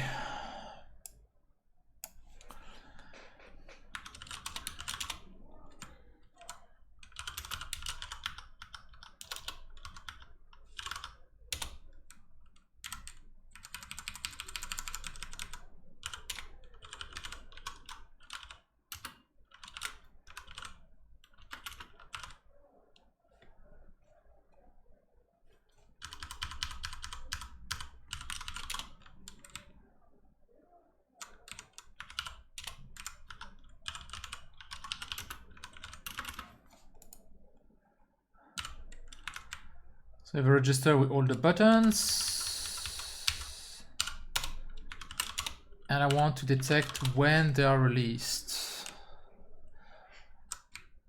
Oh wait, is it inverted or not? Good question, right?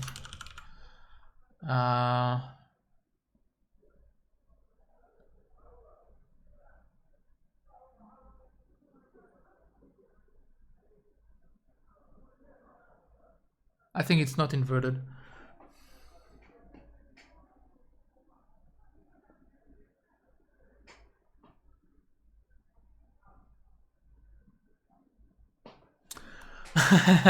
Yeah.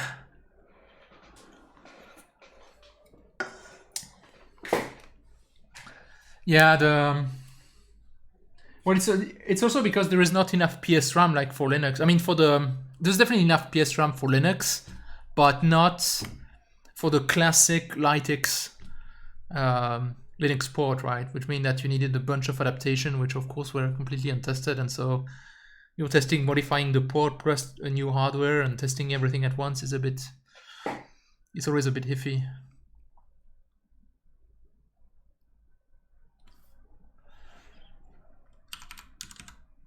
So I wanted to check if the buttons were inverted or not.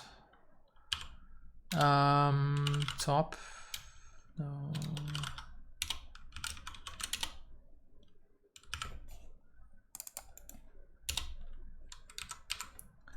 Yeah, so it inverts the button in hardware, right? Also, there is only 8 bits, so I can.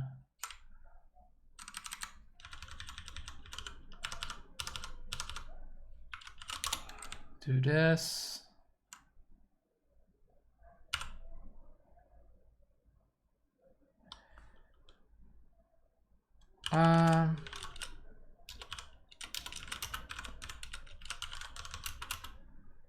So it's gonna be.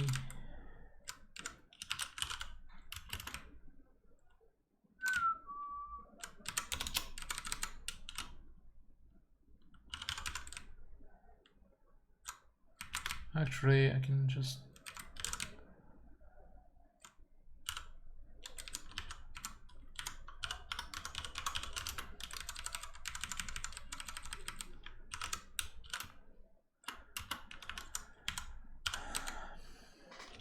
And so a button press would be button cur and not button press. Right, and then I can do btn pref equal btn cur.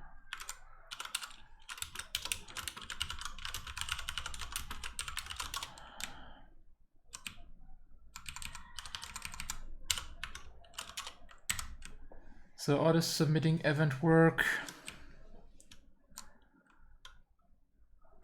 Okay, so we have key down and key up events, and I just do this basically. Okay.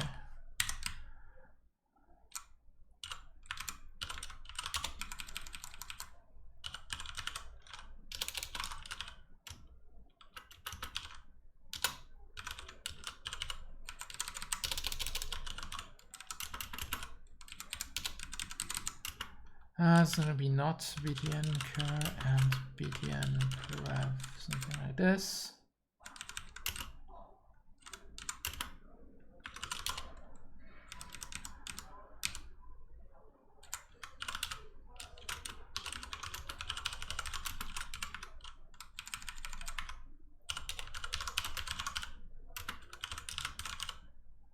So I want to map all the buttons to some key, and there is 8 buttons, each at different bits.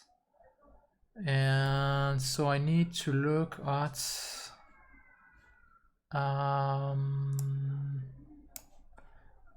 I can do this. So a button up.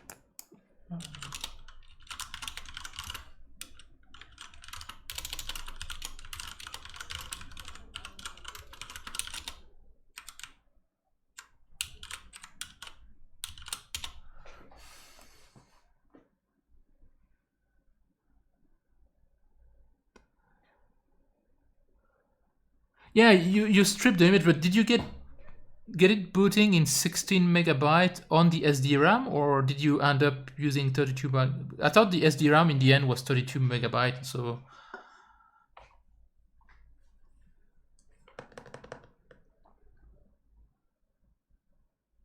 that's actually something I still want to do is basically booting Linux on the ICE40, because I mean that should work, right? There's no reason it wouldn't. If it can run DooM, it can run Linux. Except because I don't need video output for that, I would use the HyperRAM PMOD, which has more bandwidth and has more memory. I can have 32 megabyte of memory with the quad PMOD, with the quad HyperRAM. I mean, technically, I could even have more because there are 256 megabits HyperRAM, which means I could have 1 gigabit of HyperRAM on the quad HyperRAM PMOD, which would give me 128 megabytes of memory mapped on the icebreaker, which would definitely be enough to run Linux.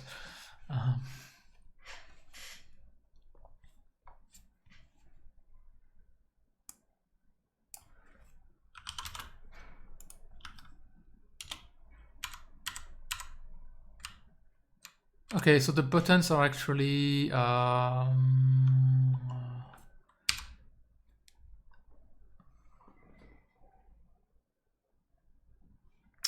yeah, it would be. That's exactly why I want to do it, right? But maybe somebody else will beat me to it. I don't know when I will eventually get to it. So if anybody wants to give it a shot, or do a collaboration or something, because I can definitely get the hardware required. That's the easy part for me. But I've never actually run Linux on RISC-V, like on Lytix or anything. So I have no idea how it all fits together and stuff like that. So that would definitely be a much more complicated thing. Okay, so wait, I need to... And the buttons here, the constants, they are directly the bit fields. I can't use those constants.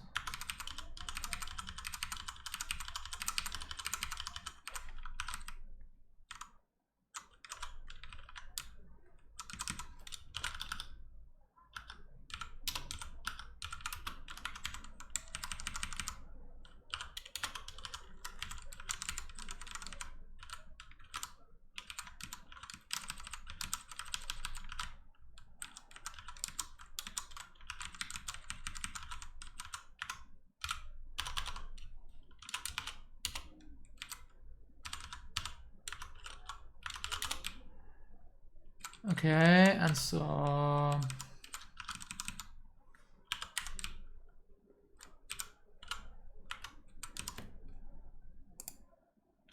up arrow,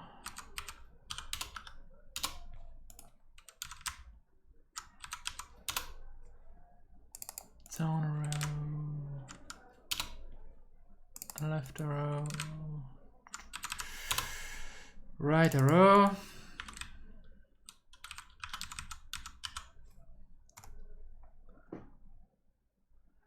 So A, B, select and start. The problem is I have no idea which button is which. Like, there is no.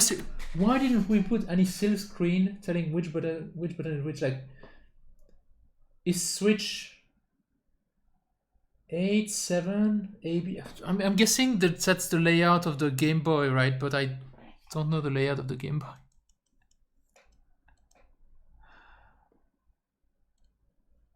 I know, I should, but I think the two blue ones are select and start. So anyway, I think select is probably enter and escape, right? That would make sense. The problem is kind of both would be enter. Okay, I'm gonna make enter start. Actually, no, I'm gonna make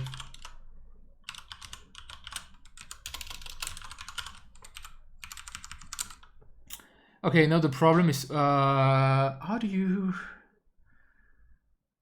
what do you play with in what do you shoot with in Doom? Is it like which other control do I need? Shift, Control, or Alt? I have two that I can put. I don't remember if you play with. What do you shoot with? Oh no, you shoot with space. I don't remember. Do you shoot in Control? Okay, let's make A Control.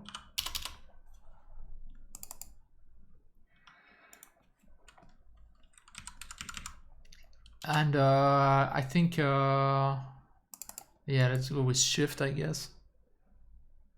Oh, space is open door. So yeah, I guess we need space then, because we need to be able to open door, right?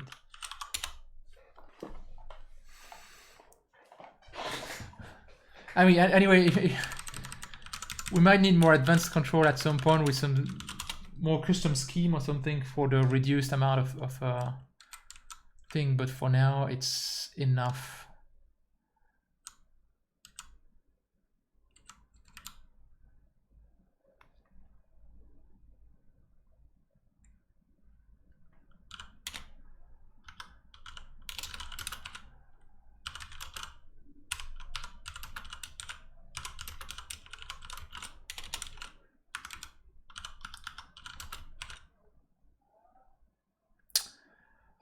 So now what I'm gonna do is button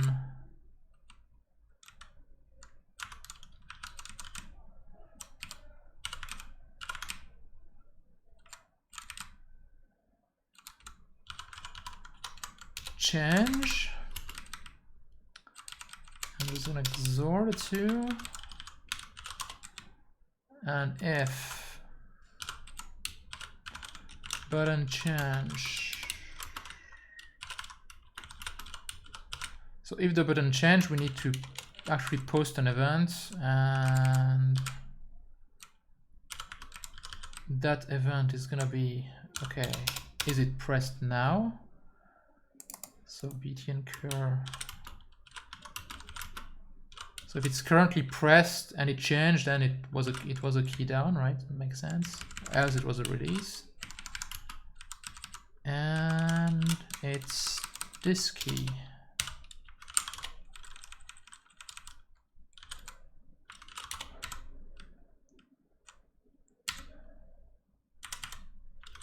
Okay, that should work.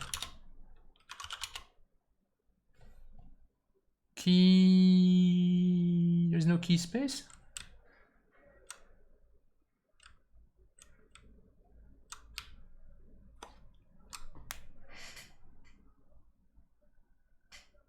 Huh. That's interesting.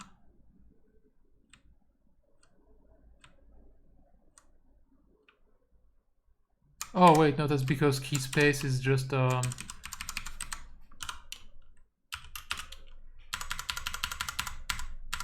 space. Yeah. Misc button reg is undeclared. Okay, yeah, I need to import the SDK thing.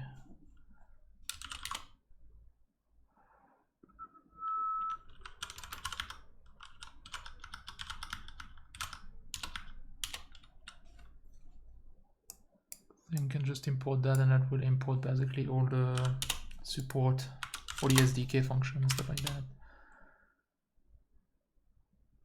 Apparently not.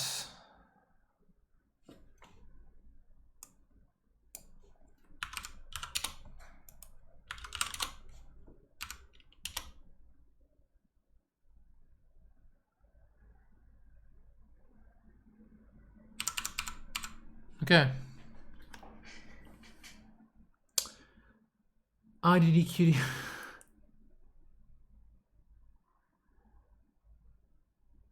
Yeah, but I don't think there's a console in DooM. I mean, in this version of DooM, I don't know how to enable it. Anyway, we don't have a full keyboard, but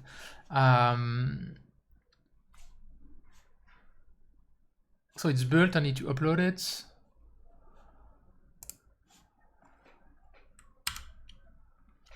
For that, I am in the right mode. I can re-enable the video out capture. Okay, go to the console output, and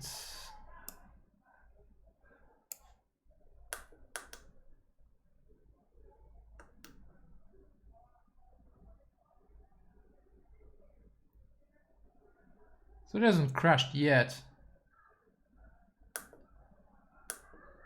So the menu works. Well, the question is what's gonna happen when I press select.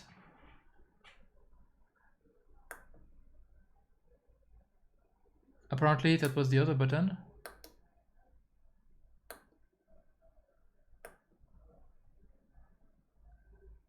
Oh wow.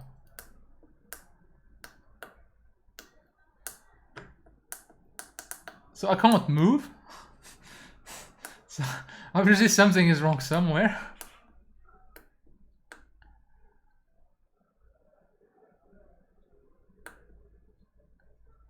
But it's rendering things.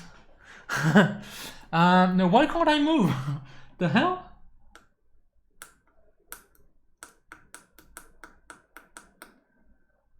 Yeah, that I can't move. I can't shoot.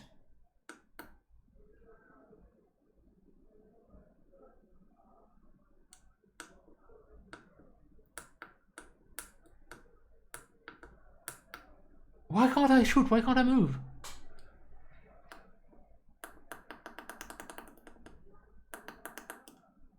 I mean, the game is obviously not crashed because it's still printing the stuff and it's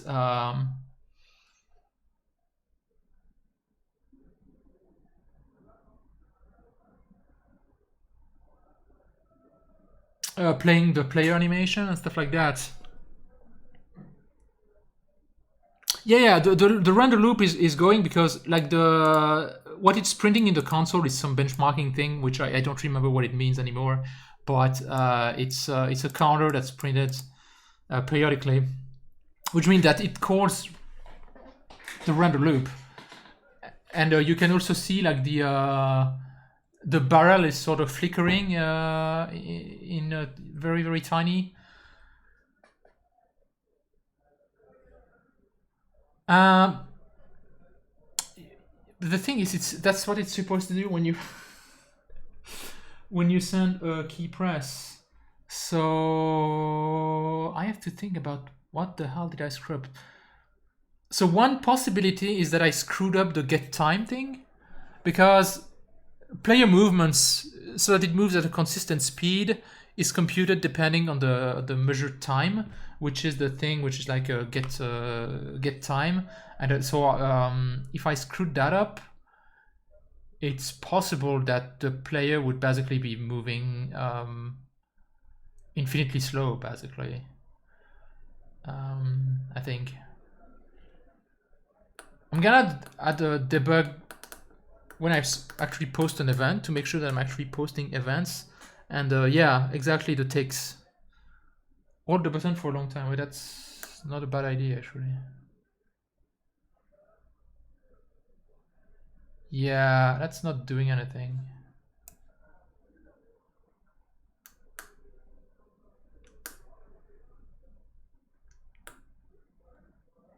I mean, like the menu, that's responding just fine. Actually, can I?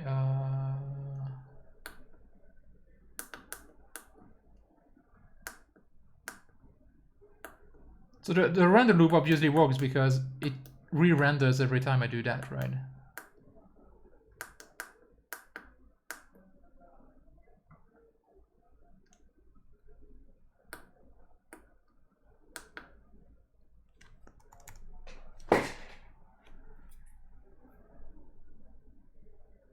Yeah, at the moment it's just one-to-one pixel mapping. I'm not scaling it because, well, honestly, originally I thought the the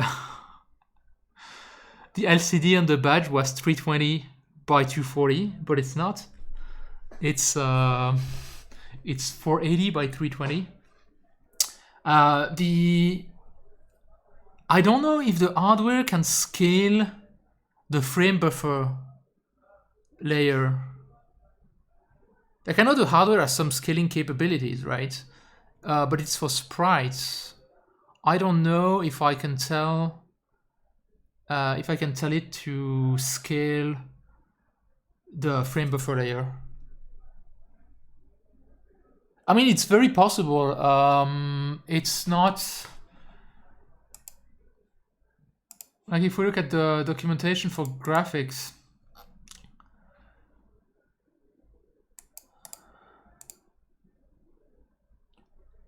background frame buffer, like, it's not.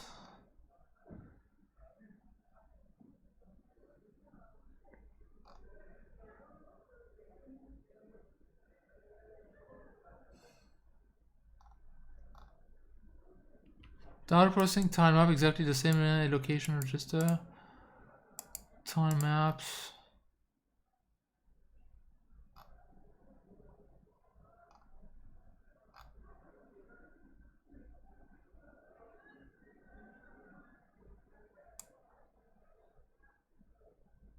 Yeah, see, the sprites can be scaled, but I don't think you can scale.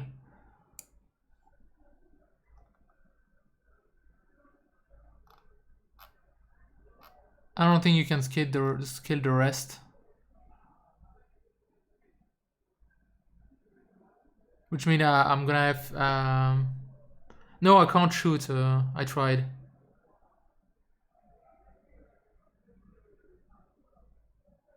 In theory, it shouldn't be trying to use them. I mean,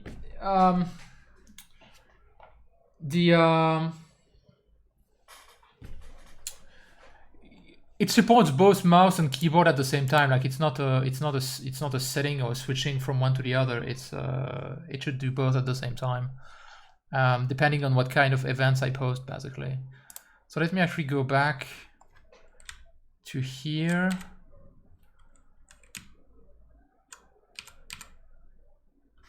I'm gonna add a debug here.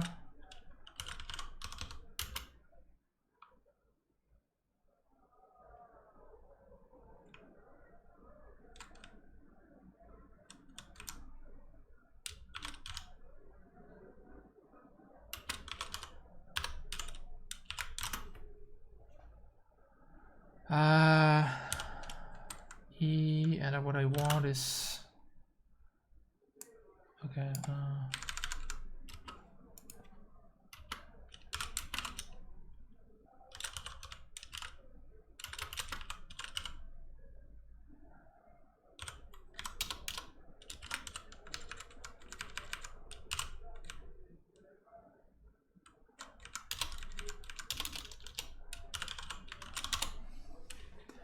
And I want to check the ticks.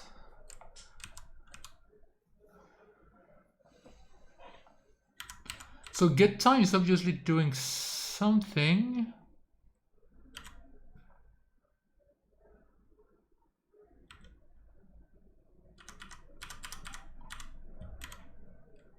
Is that correct? So I have the number of milliseconds divided by 29, and that should increment at a rate of 35 Hz. And that sounds correct to me, but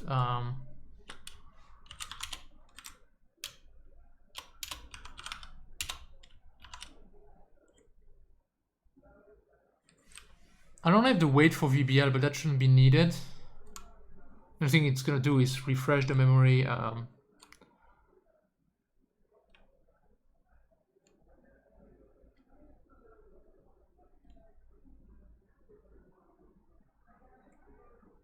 So I am not. Oh, wait a second. Let me see. Make file. DooM. So see, was file. Make file. Did I have? No, I didn't have any other.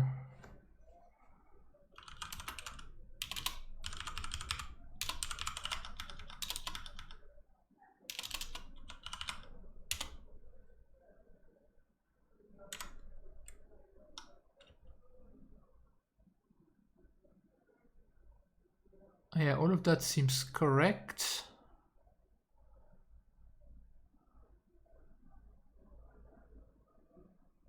Freestanding, no start files. Format frame pointed. Yeah, I mean that doesn't really matter, but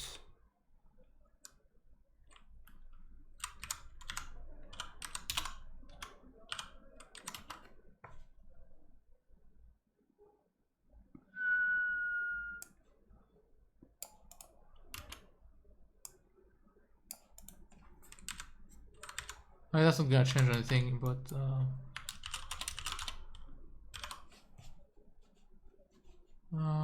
roots.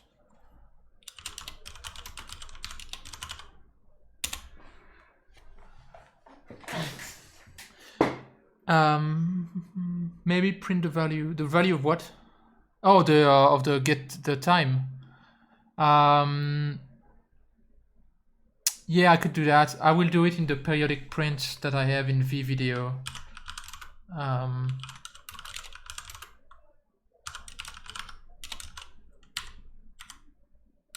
Where is that code?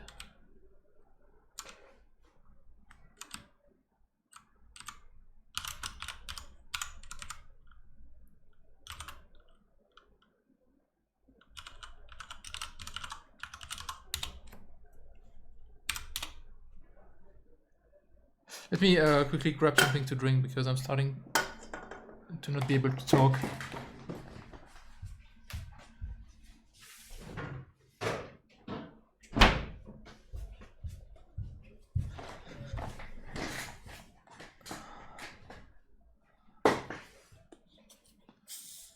Okay, rebooting the badge.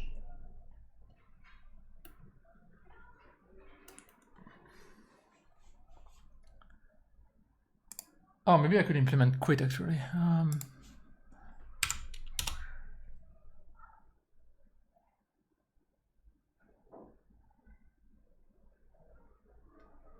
Okay. Should be good.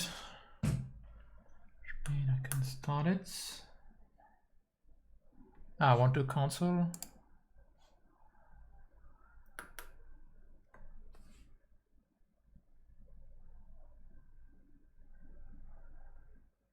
Yeah, that's fine.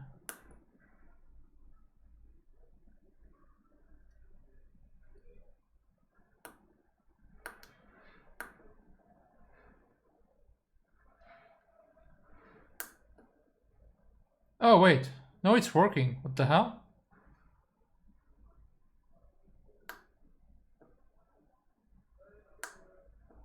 It's not exactly usable to play, but because honestly, the button on this badge kind of suck.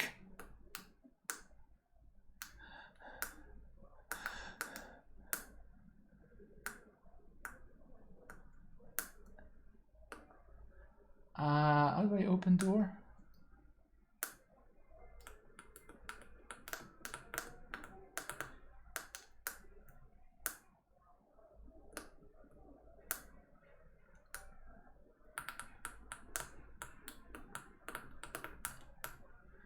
Ah, come on.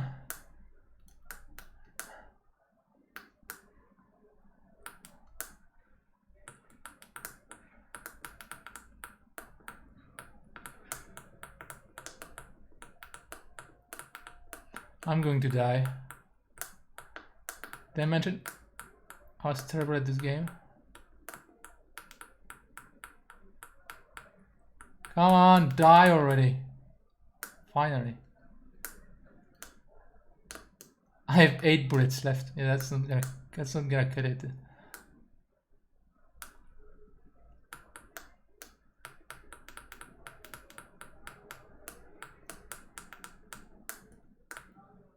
Oh wait, yeah, finished it.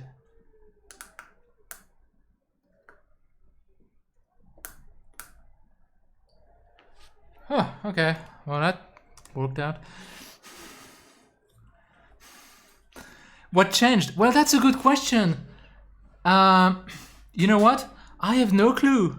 Which is not especially good news, but I'll take it for now. I don't know what changed. Nothing. That's kind of the problem. I did change some C flags.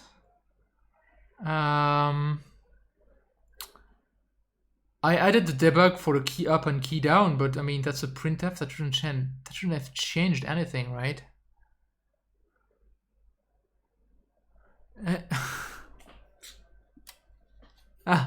It's the nitrate. Yeah, thank you.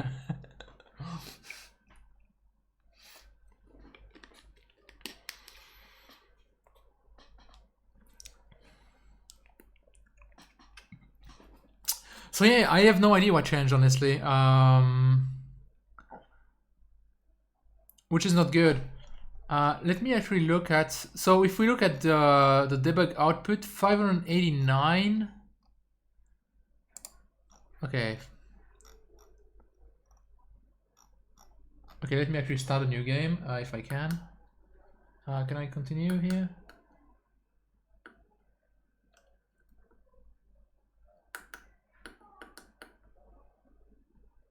Okay. So the debug value that it's printing is, well, 262 is not valid, but go ahead. Come on. 262. 582. Okay, so 582 is the number of ticks that it took to render 100 frames. So it took, a tick is a 35 Hz, so it took 16 seconds, 16.6 seconds to render 100 frames. Which means it's only rendering about 6 frames per second, which means it's actually slower than on the ICE 40. That's because the this SoC is much less optimized than the one that I used on the ICE 40. It's mostly because it's using the PyCore-V and not the VEX. And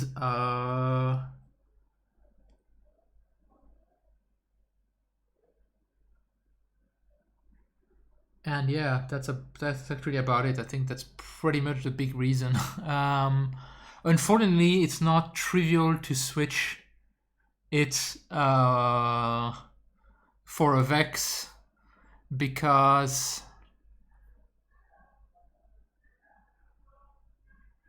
this uses interrupts, right? Like I know DRR made a made some wrapper to quickly switch between the VEX and the PyCore-V, but this just doesn't. The interrupts are handled differently, which means it would need a bunch of modification software, which I really don't feel like doing. Yeah. Yeah. I mean, I think if I wanted to optimize it, I would probably do a complete custom SOC basically, and just basically port the SoC. I mean, like Michael, the SoC that I sent you for the Ice Crusher is basically the DooM SoC that I wrote for the Ice 40, just adapted to the ECP5, right? And so I would probably do something like that. The only thing that's you can't port directly from one to the other is that the Ice 40, I was using 64K of the SPRAM.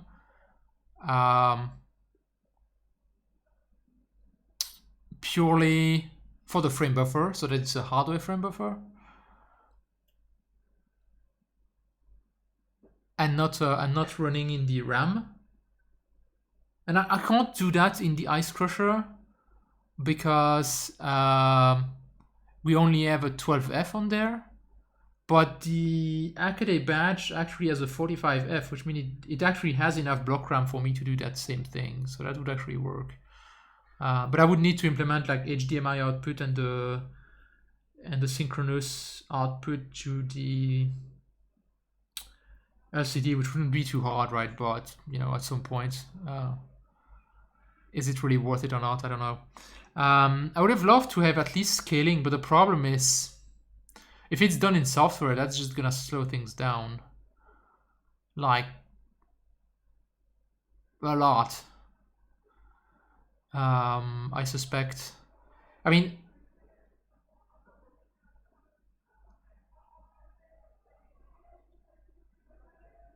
repeating pixels, I can't scale by two times, right? I need to basically scale by 1.5 times. If I do 1.5 times, what resolution do I have? Because it's 200 multiplied by 1.5, it would be 300. And 320 multiplied by 1.5, that would be 480. So that would be exact. So I need to scale by 1.5, but that's not an easy thing to do.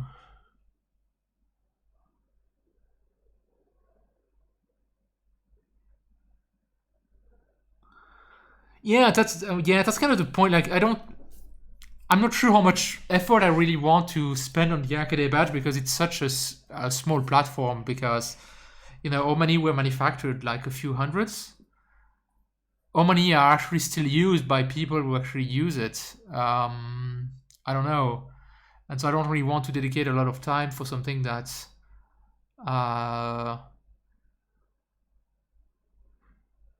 not a lot of people have, but that even if they wanted to, they can't have it. Like, you just can't buy it, right? Yeah. Yeah, exactly.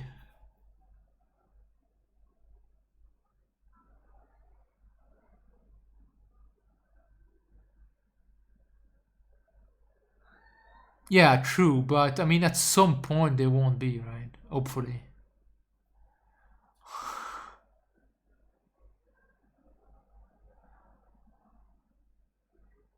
Yeah, Drovit, I mean, it's true. And I mean, a lot of the stuff I do is for that. It's just for fun, because realistically, I don't know, or I don't even know like how many people ran the DooM demo on the Ice 40. I have no idea.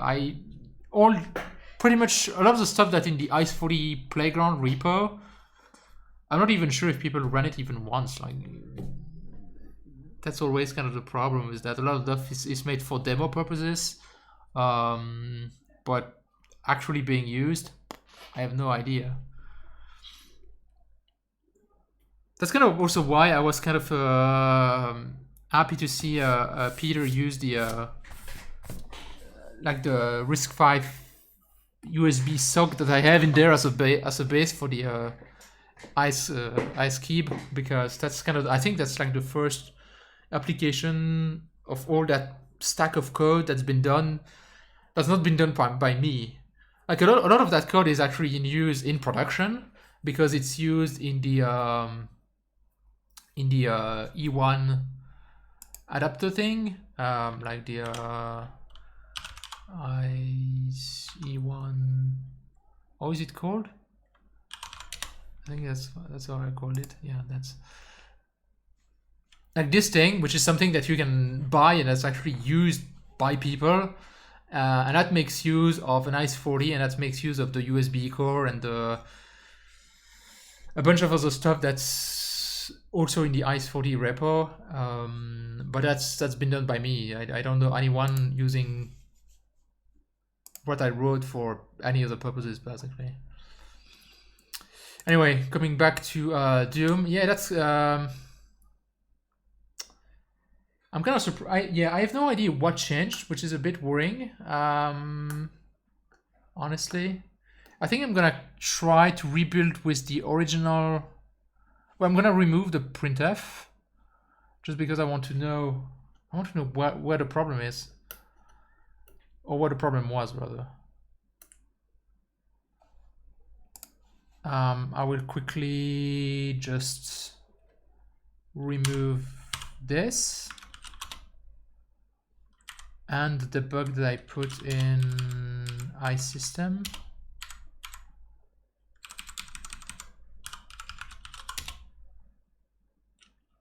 So if I do this,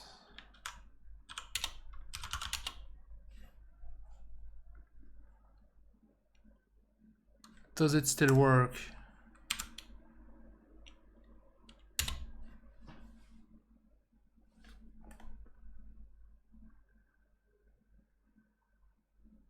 Oh, sure. Have a good night, Drovoid, or a good day. I have no idea where you are, but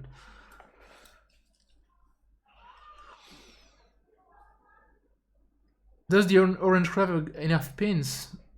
For what? For like doing something like the Hackaday Badge? No, definitely not.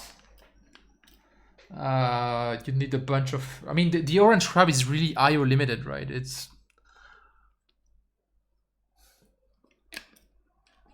It's a bit of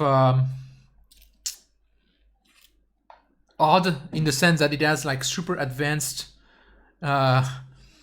memory and stuff like that, but it has like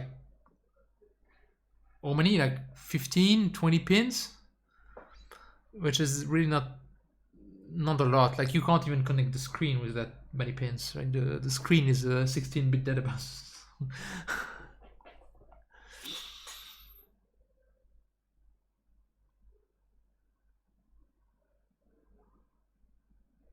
And actually, something that actually annoys me on the Orange Club is the fact that it uses DDR3, because like the SPI PSRAM, somebody can write a core accessing the SPI PSRAM pretty easily. Like it won't access it at maybe high frequency, but making it work at a few tens of megahertz is easy, and you can learn that way how it works.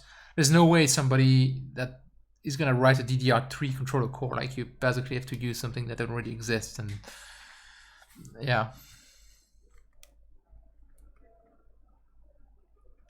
Yeah, you could do a SPI display. Yeah, I guess.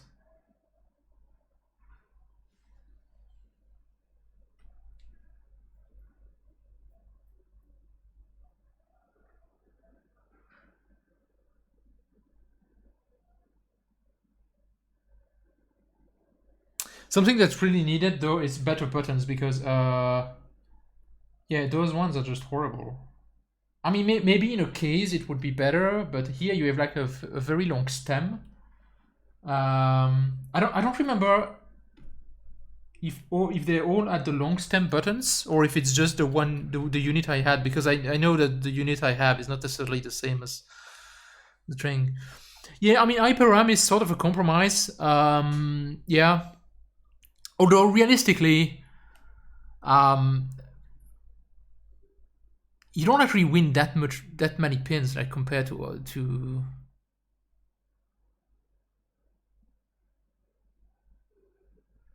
Yeah, Mike. Yeah, it's definitely like I have a R01 that has the high density connector, but I think because of some of the function he added, it just didn't have any pins left to connect. Right?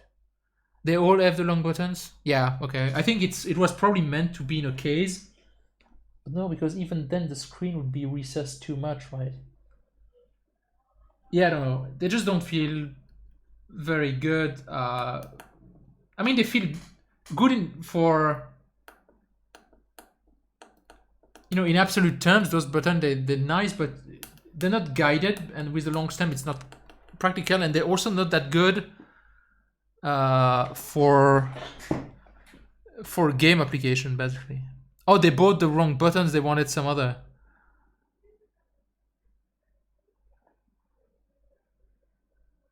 Okay. Okay, yeah, that's not great. Well, that happens, I guess. Okay, so I did flash this. Did I copy it? I don't remember.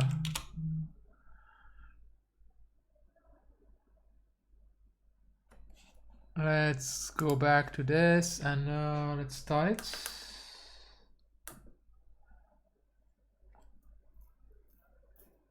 Yeah, I mean, there is a lot of thing in that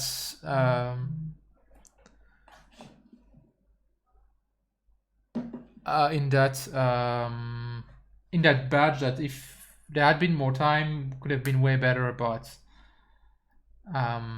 yeah.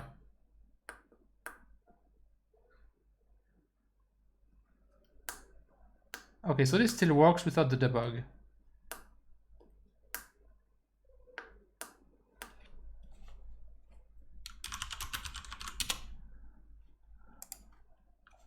So the only thing left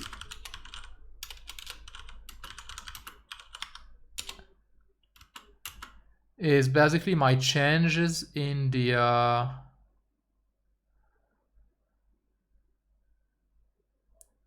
C flags.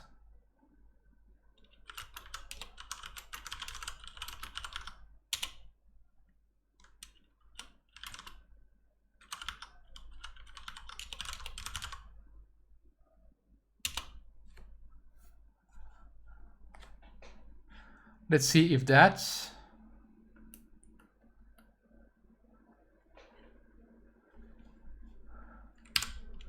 is the problem.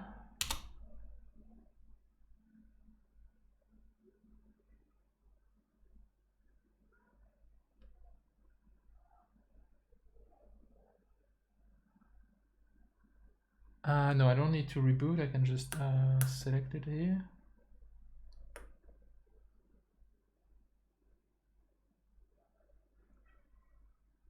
The hell?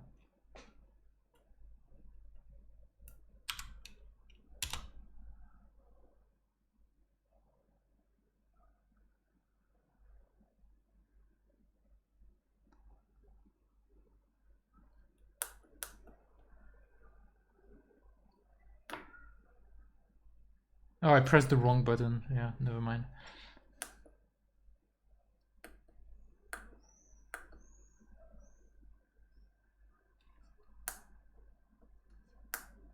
No, this works too.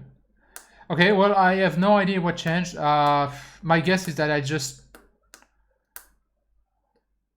have no idea. Something must have been corrupted somehow, somewhere, but I have no idea what. Because no, I'm pretty much at the exact same point I was beforehand, so... Yeah, no, because I just rebuilt everything without the compiler flags. Like, yeah, I have the compiler flag and I just did make and make clean. Make clean and then make. So I rebuilt everything with the...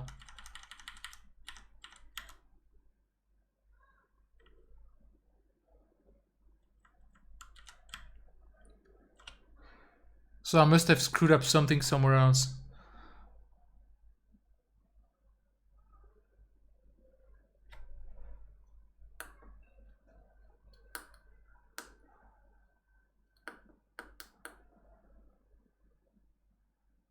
I'm kind of wondering, like, what is gonna be the render time now with the OS instead of O2. It was 585 before, if I remember correctly. So it's 555. No, it's actually faster.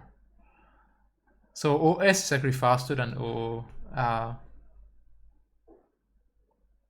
O2. So yeah. But on the other hand, like I know from the ICE40 port that the, oh wait, never mind, it's 611, so it's slower. Okay, that makes sense. You can have like 10% of variation of speed just because of the alignment of the code. Like if you align to cache lines or not, of that kind of stuff, you're gonna have some variation of speed. Yeah. Okay, I don't think it's really worth. It's how long have you been streaming for? Oh yeah, I've been streaming for nearly 3 hours, so I don't think I'm gonna implement scaling or anything like that. Because I mean it's already pretty slow at 6 frames per second, and if I slow it down, wait, now something I want to try is double buffering, right? So instead of copying the buffer, wait, no, we can't do double buffering because the random buffer is not the right size. Because I can't change screen, like the,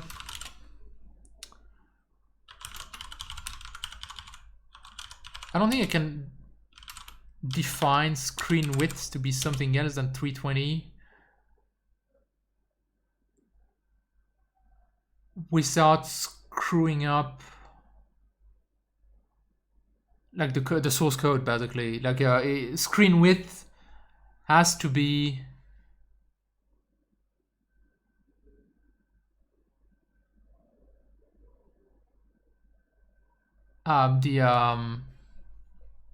has to be 320 by 240, basically. I can't have DooM render in a larger area than what it actually renders. Yeah, probably, yeah, demo gods.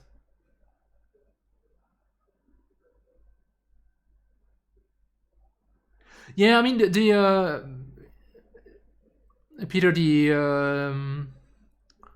LCD can have a different controller, but in the end, a lot of the, like even if it was a different LCD, that wouldn't be too much of an issue because a lot of them have the same protocol. They just have a different initialization sequence, right? For most of them. I mean, they can have different pinout, of course, but that's handled purely in the PCB and hardware, so that's fine. But from a software point of view, they will essentially look pretty much the same. So even if we had if we couldn't find the exact same LCD and we needed to find some different one that had a different initialization sequence, that wouldn't be too hard, right? Because we could just have a jumper on the board to indicate that, okay, this is a Hackaday Badge or this is a Hackaday Badge version 2 with a different controller, and then select the appropriate initialization sequence on the fly and make software and gateware that basically works on both equally.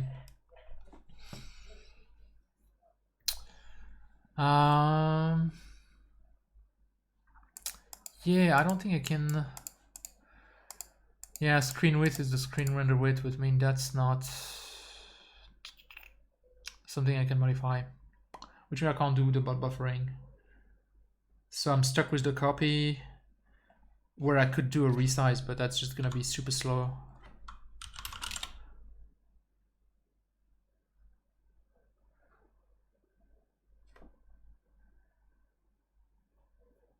Like it.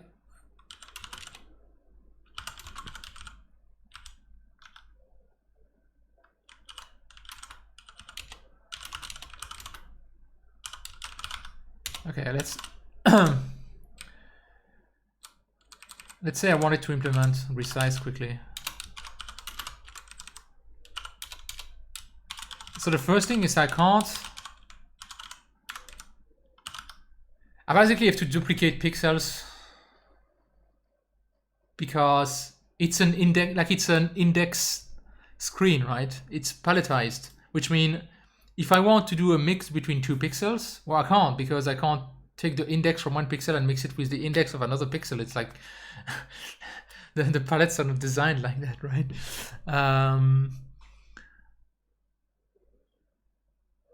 So I can, the only thing I can do is basically replicate pixels. So if I do y is equal to 300,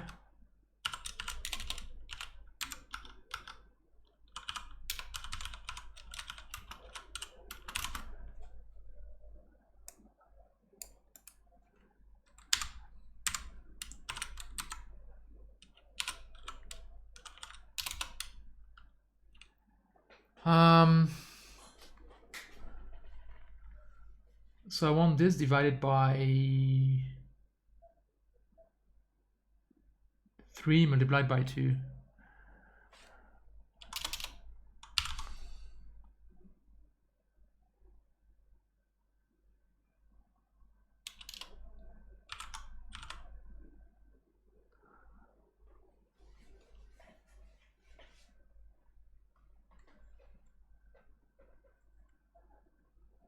Yeah, that's this is just gonna be very slow if I do that like that. How the hell am I going to implement that? No, I don't think anybody did a lot of things with the Hackaday badge. Like at the conference, there was like the contest at the end, and that's actually why I kind of was wondering how hard it would be to port DooM, is because I was kind of wondering, okay, could somebody have done this at the conference, right? And I mean, it definitely seems like it would have been possible. Of course, here I started off with, you know, a previous port I did, but that previous port didn't take a lot of time either, because the DooM source code is fairly well contained.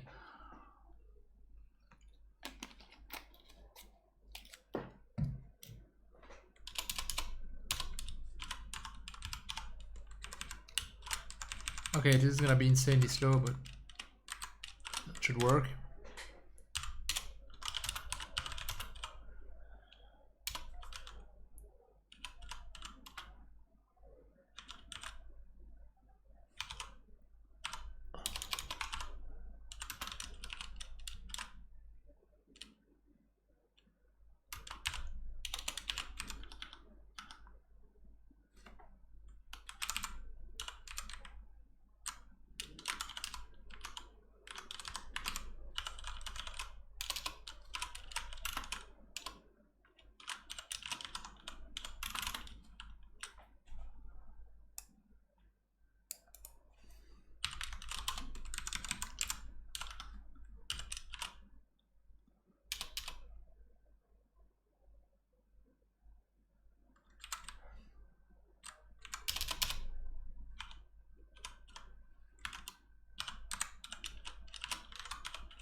Making one divide at every pixel copy. Yeah, that's gonna go very, very, very, very well, right?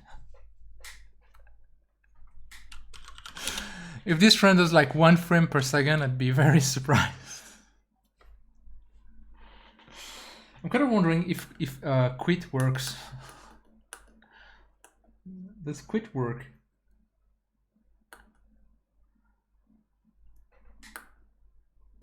Press yes to quit. Oh, well, yeah, but that's gonna be easy. I don't have a keyboard, you moron. So I can't quit because I can't press yes. It's brilliant.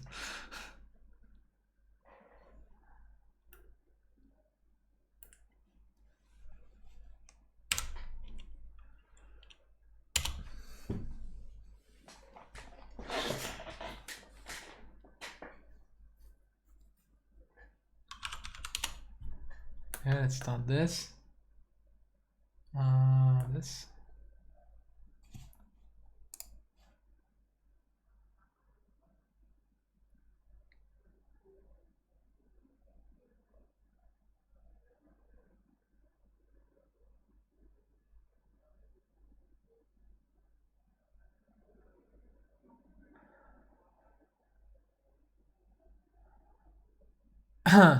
Well, apparently it's not rendering anything. Huh. Did I screw up something? I mean, I would have expected it to be slow. I would have expected it to work, though.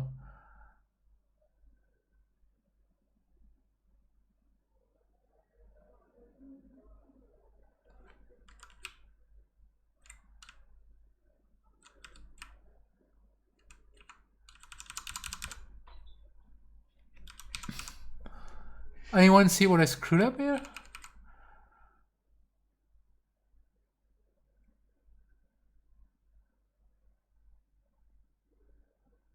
Ah, well, yeah, of course.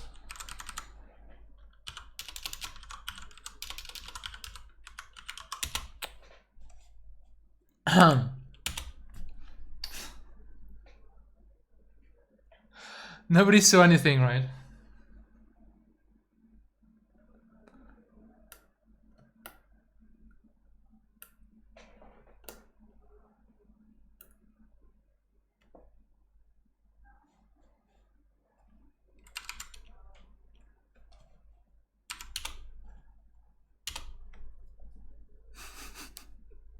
Yeah, oops.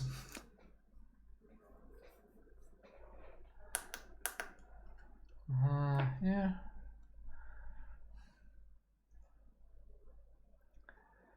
Okay.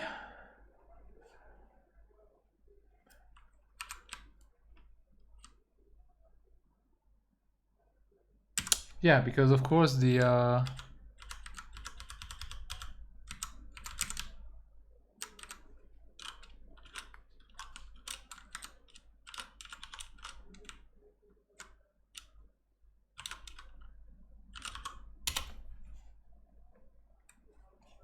Jesus, I can't write code.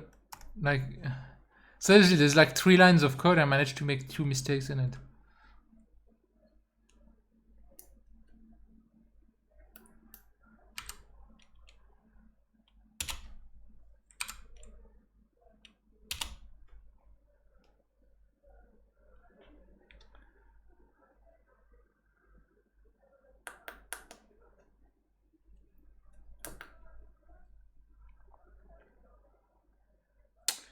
Well, it's scaled. I mean, the text is completely unreadable because the scaling is horrible algorithm for scaling. It's also insanely slow, probably. Oh, wow, yeah. Did you see the time it took to draw that menu?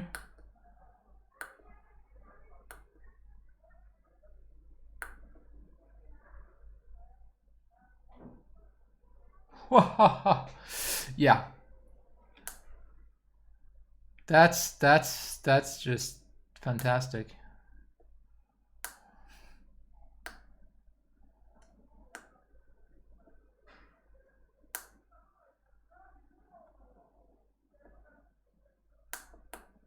So yeah, scaling in software, that's not a good idea, especially with like the dumb algorithm that I wrote.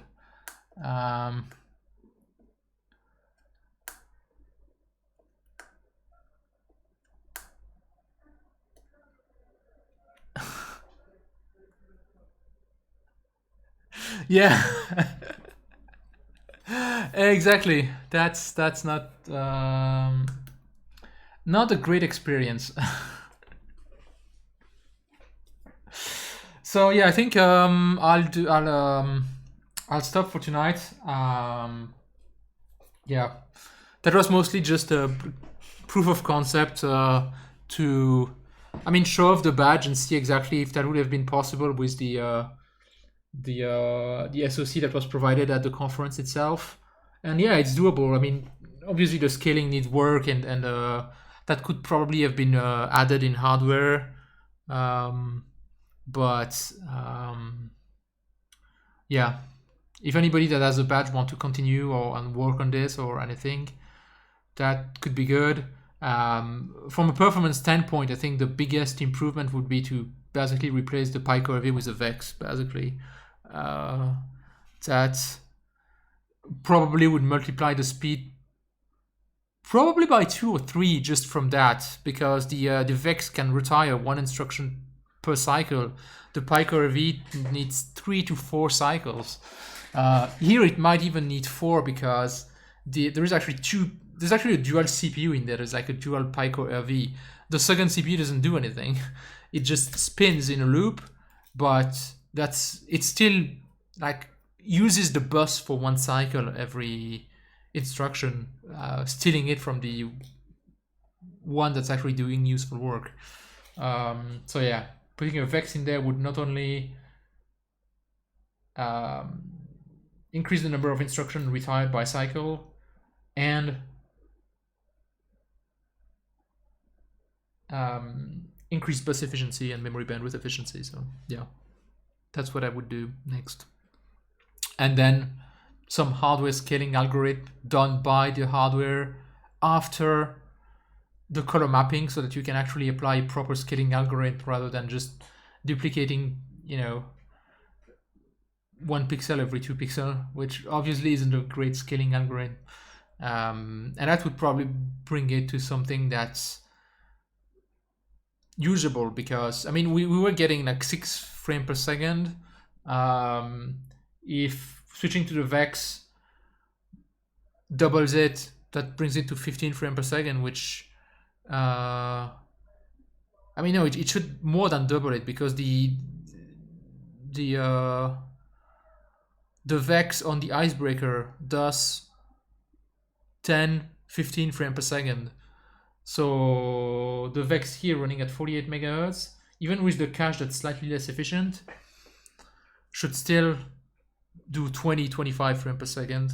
And with hardware scaling, you wouldn't lose any performance from the scaling. So yeah, definitely ways to improve that.